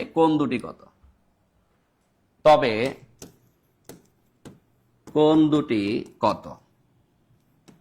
এই যে প্রশ্নটা করলো, এই প্রশ্নের মধ্যে একটু রহস্য আছে না? যারা ফার্স্ট টাইম দেখবে তাদের কিন্তু মাথা ঘুরবে, অনেকের বমি বমি ভাব আসবে। ওরা ভাববে এটা আবার কি জিনিস। কিন্তু আলটিমেটলি দেখেন প্রশ্নটা খুবই সিম্পল ভাবে কিন্তু আপনাকে করছে। আচ্ছা, ব্ল্যাক কালার ইউজ করবো। ওকে, ব্ল্যাক কালার ইউজ করতেছি। এই টাইপটা দিয়ে শেষ করবো আজকের ক্লাস, টেনশন নাই। দেখেন কি বলছে। তাহলে একটা ত্রিভুজের দুটি কোণের অনুপাত 4:5, যা তার তৃতীয় কোণের সমান, তবে কোণ দুটি কত? তাহলে দেখেন, আপনি যদি একটা সমকোণ চিন্তা করেন, এক সমকোণের ক্ষেত্রেই কেবলমাত্র দুইটা কোণের অনুপাত তৃতীয় কোণের সমান হতে পারে, কারণ এই দুইটা কোণকে যোগ করলেও 90 হয়।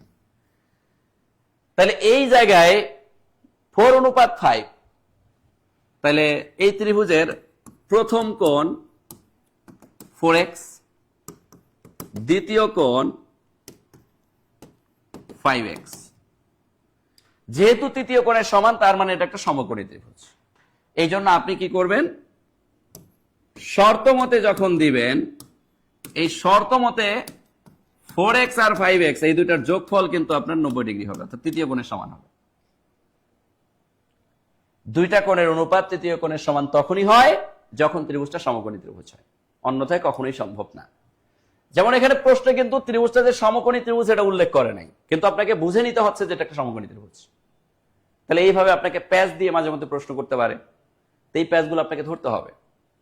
তাহলে এখানে আপনি যদি যোগ করেন তাহলে 9x = 90, তাহলে x ইকুয়াল কত? 90/9 10 ডিগ্রি। তাহলে এখানে আমরা কোণ দুটির মধ্যে প্রথম কোণ, তাহলে প্রথম কোণ 4x 4 গুণন 10 মানে কি 40। দ্বিতীয় কোণ 5x 5 গুণন 10 5 10 50 ডিগ্রি। তাহলে কোণ দুটির মধ্যে একটা 40 ডিগ্রি একটা 50 ডিগ্রি। এই ক্লিয়ার? Concept clear? বলেন বলেন বলেন বলেন বলেন বলেন ক্লিয়ার কিনা? বেসিক ক্লাসে মানুষের মনোযোগ একটু কমই থাকে, কিন্তু বেসিক ক্লাস করার মতো মন মানসিকতাও থাকতে হবে। বেসিক ক্লাস সবাই করতে চায় না, বেসিক ক্লাসের মাধ্যমেই কিন্তু বেসমেন্ট তৈরি হয়। এই যারা শুরু থেকে শেষ পর্যন্ত করলেন, বলেন অনেক কিছু শিখতে পারছেন কিনা? আমরা আগামীকালকের ক্লাসে ত্রিভুজ পর্ব 2 পড়ব। ত্রিভুজ পর্ব 2-তে আমরা হচ্ছে টাইপ 4 থেকে শুরু করব। আমরা আরো 4টা টাইপ শিখে ত্রিভুজের মধ্যে দেন আমরা হচ্ছে প্রশ্ন সমাধানে চলে যাব ইনশাআল্লাহ।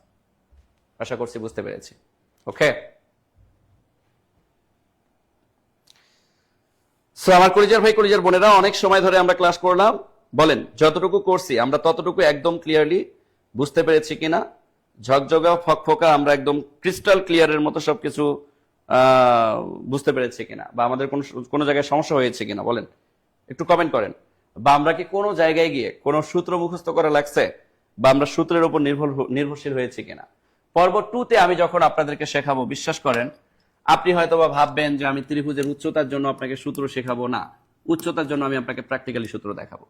আপনি হয়তোবা ভাববেন যে ত্রিভুজের ক্ষেত্রফল শেখানোর জন্য আপনাকে আমি সূত্র মুখস্থ করাবো না। ত্রিভুজের ক্ষেত্রফল আমি একটা মেথড ব্যবহার করে ত্রিভুজের সকল ত্রিভুজের ক্ষেত্রফল বের করার নিনজা টেকনিক বলে দেব। ফর্মুলা ব্যবহার করবেন একটাই, সকল ত্রিভুজের ক্ষেত্রফল একটা ফর্মুলা দিয়ে বের হয়ে আসবে। আসলে আমাদের জীবনটাকে আমরা হচ্ছে মুখস্থ বিদ্যায় অভ্যস্ত করছি, এই জন্যই আমাদের সমস্যা। ম্যাথ আসলে যে যাই বলুক, ম্যাথ কিন্তু ভাই প্র্যাকটিক্যাল। ম্যাথকে আপনি যত প্র্যাকটিক্যালি শিখবেন, ম্যাথকে তত ফিল করতে পারবেন। ম্যাথ কোনো টেকনিকের জিনিস না, ম্যাথ কোনো শর্টকাটের জিনিস না। ম্যাথ হচ্ছে আপনাকে বেসিক দিয়ে দিয়ে শিখতে হবে। আপনি যদি বেসিক দিয়ে দিয়ে শিখতে পারেন, তাইলে আপনি ম্যাথে নিজেকে স্বাবলম্বী করতে পারবেন, এবং ম্যাথের প্রতি যে আপনার একটা ভালো লাগা, ভালোবাসা, সেটা কিন্তু আপনার তৈরি হবে ইনশাআল্লাহ। আমি মনে হয় কথা বুঝতে পেরেছি। আর যদি কারো কোথাও কোনো সমস্যা থাকে, তাহলে সেক্ষেত্রে আপনারা হচ্ছে ক্লাসটা আবার এগেইন করে নেবেন, কোনো সমস্যা নেই। ওকে, আশা করছি আমরা ক্লিয়ারলি বুঝতে পেরেছি। এবার আসি, যদি আমরা এখানে কেউ নতুন স্টুডেন্ট থেকে থাকি আমাদের পেইড ব্যাচের বাইরে, তাহলে আমি এরকম স্টুডেন্টের 15 জনকে একটা সুযোগ দিয়ে দিই। এই 15 জন স্টুডেন্ট আজকে আমার এই সেশনে যদি কোনো নতুন স্টুডেন্ট থাকেন, তাহলে 15 জন স্টুডেন্টকে একটু সুযোগ করে দেই। সুযোগটা হচ্ছে, আমরা নিবন্ধনে কিন্তু একদম নতুন ব্যাচ ঘোষণা করছি। এই নিবন্ধনে যদি নতুন ব্যাচে আপনারা যুক্ত হইতে চান, এই নতুন ব্যাচে যুক্ত হইতে পারবেন সামর্থ্য অনুযায়ী ভর্তি ফি দিয়ে। যদি আপনার ফাইন্যান্সিয়াল প্রবলেম থাকে, সেটাকে আমরা কনসিডার করব। তাহলে এই 15 জনের মধ্যে থাকার জন্য 1 মিনিট সময় দিব। এই 1 মিনিট সময়ের মধ্যে আপনারা নিবন্ধনের জন্য যে কাজটা করবেন, যদি আপনি নিবন্ধনের সাবজেক্টিভ কোর্সে ভর্তি হতে চান, এস কোড ব্যবহার করে আপনি আপনার কন্ট্যাক্ট নাম্বার শেয়ার করবেন। যদি আপনি জেনারেলে ভর্তি হতে চান, জি কোড ব্যবহার করে আপনি আপনার কন্ট্যাক্ট নাম্বার শেয়ার করবেন। যদি আপনি সাবজেক্টিভ প্লাস জেনারেলে ভর্তি হতে চান, এস প্লাস জি কোড ব্যবহার করে আপনি আপনার কন্ট্যাক্ট নাম্বার শেয়ার করবেন। একটু দ্রুত 1 মিনিট সময়ের মধ্যে এই কাজটা করতে হবে আপনাকে। জাস্ট আমি 1 মিনিট সময় দিচ্ছি। এই 1 মিনিট সময়ের মধ্যে আপনাকে এখানে কাজটা করে ফেলতে হবে। দ্রুত দ্রুত দ্রুত দ্রুত দ্রুত দ্রুত। আমরা যারা ভর্তির বাইরের স্টুডেন্ট, তারাই শুধুমাত্র, স্যার ম্যাথে আমি দুর্বল, কোনো সমস্যা নেই। ম্যাথে দুর্বল তাতে কি হয়েছে? ম্যাথে সবল করার দায়িত্ব আমার। এই যে ত্রিভুজকে 2 ভাগে বিভক্ত করলাম, কেন করছি? কারণ আমি চাইলে তাড়াহুড়ো করে ত্রিভুজ 1 ক্লাস শেষ করতে পারতাম, তাড়াহুড়ো করব না। জব মেডিসিন অন্যান্য প্রতিষ্ঠানে আপনি ম্যাথে ক্লাস পাবেন 20 থেকে 22টা, জব মেডিসিনে আপনি ক্লাস পাবেন প্রায় 45টা। ম্যাথে ক্লাস সবচেয়ে বেশি দেওয়া হয় জব মেডিসিনে। যেখানে অন্যান্য প্রতিষ্ঠান আপনার কোর্স শেষ করে 90টা ক্লাসে বা 80টা ক্লাসে, সেখানে আপনি ম্যাথ আর ইংলিশে ক্লাস পাবেন 80 থেকে 90টা। 80 প্লাস 80 থেকে প্রায় 90টার মতো ক্লাস পাওয়া যায় শুধু আমাদের এখানে ইংলিশ প্লাস ম্যাথে। আমরা ইংলিশ এবং ম্যাথকে সবচেয়ে বেশি প্রায়োরিটি দেই, এটা যারা আছেন তারা খুব ভালো জানার কথা। আচ্ছা, আমি দেখতে পাচ্ছি রাকিবুল ইসলাম ভাই নাম্বার শেয়ার করেছেন, একটু দ্রুত নাম্বার শেয়ার করবো, আমি 1 মিনিট সময় দিচ্ছি। যারা হচ্ছে আমরা সাবজেক্টিভ প্লাস জেনারেলে ভর্তি হতে চাচ্ছি, বা শুধু সাবজেক্টিভে ভর্তি হতে চাচ্ছি, বা শুধু জেনারেলে ভর্তি হতে চাচ্ছি, নাম্বার শেয়ার করবো। মহসিন বিল্লাহ আবির ভাই নাম্বার শেয়ার করেছেন, আমি দেখতে পাচ্ছি। কামরুল হাসান আকাশ ভাই নাম্বার শেয়ার করেছেন, আমি দেখতে পাচ্ছি। নাম্বারগুলো নিয়ে একটু ডিলিট করে দিব জুবাইর ভাই। আমি দেখতে পাচ্ছি ঠাকুর বৈরাগী ভাইয়া নাম্বার শেয়ার করেছেন। স্যার ভর্তি তো হলাম, আচ্ছা যারা ভর্তি হয়েছেন তাদের নাম্বার শেয়ার করার দরকার নেই। যারা ভর্তির বাইরে, সুমি চক্রবর্তী নাম্বার শেয়ার করেছেন কিন্তু নাম্বারটি আসেনি, আপনি আগেই আবার নাম্বার শেয়ার করবেন। আমি কিন্তু সময় দিয়েছি মাত্র 1 মিনিট, 1 মিনিটের মধ্যে যে প্রথম 15 জন নাম্বার শেয়ার করবেন তারাই কিন্তু এই সুযোগটা পাবেন। আর ভর্তিকৃত স্টুডেন্টরা যেহেতু ভর্তি আছেন, আপনাদের নতুন করে আর নাম্বার শেয়ার করার দরকার নেই। নাহিদ হাসান নাইম ভাই নাম্বার শেয়ার করেছেন, আমি দেখতে পাচ্ছি। অজানা পাখি নাম্বার শেয়ার করেছেন। আব্দুল্লাহ কাফি ভাই নাম্বার শেয়ার করেছেন। জেনারেলের জন্য শিলা আপু নাম্বার শেয়ার করেছেন। সুরাইয়া সুলতানা সুমি আপু নাম্বার শেয়ার করেছেন, আমি দেখতে পাচ্ছি S+G কোড ব্যবহার করে। ওকে, মাশাআল্লাহ। দেখেন জব মেডিসিন সবসময় ইউনিক। যারা চাচ্ছেন বা যা ভাবতেছেন জব মেডিসিনকে এত বেসিক দিয়ে পড়ায়, হ্যাঁ, জব মেডিসিন যে ক্লাসটাকে 2 ভাগে বিভক্ত করা দরকার 2 ভাগে বিভক্ত করে, 3 ভাগে বিভক্ত করা দরকার 3 ভাগে বিভক্ত করে। জব মেডিসিনের ক্লাসের মেথডই পুরো ইউনিক।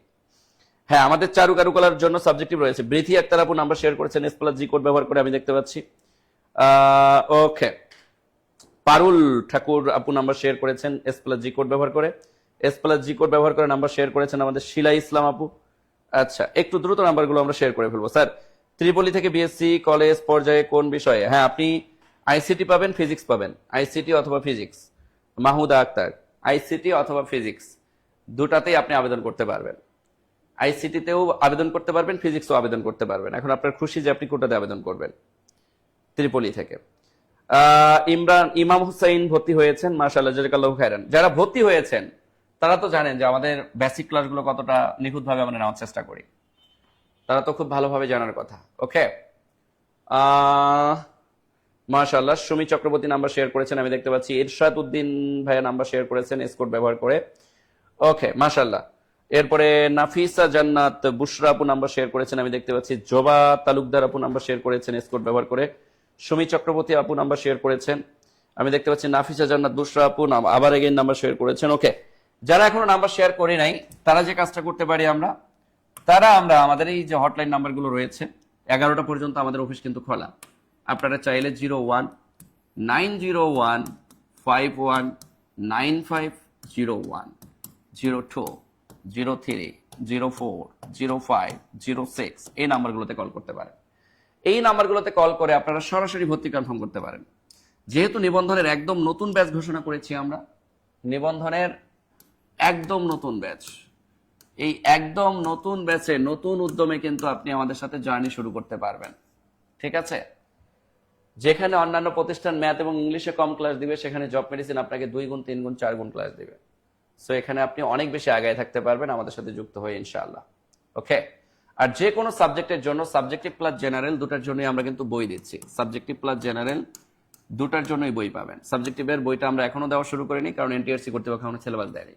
জেনারেলের বই আমরা সবাইকে দিয়ে দিয়েছি। জেনারেলের বই থেকেই আপনি 95% প্রশ্ন একদম হুবহু কমন পাবেন, যেটা আপনারা প্রাইমারিতে পেয়েছেন। প্রাইমারিতে 90টা প্রশ্নের মধ্যে 80টা প্রশ্ন একদম হুবহু কমন পেয়েছেন আমাদের হাইলাইটস থেকে। তো যারা পেয়েছেন তারা কৃতজ্ঞ। যারা পড়াশোনা করে দিন শেষে আসলে তারা সফল হয়।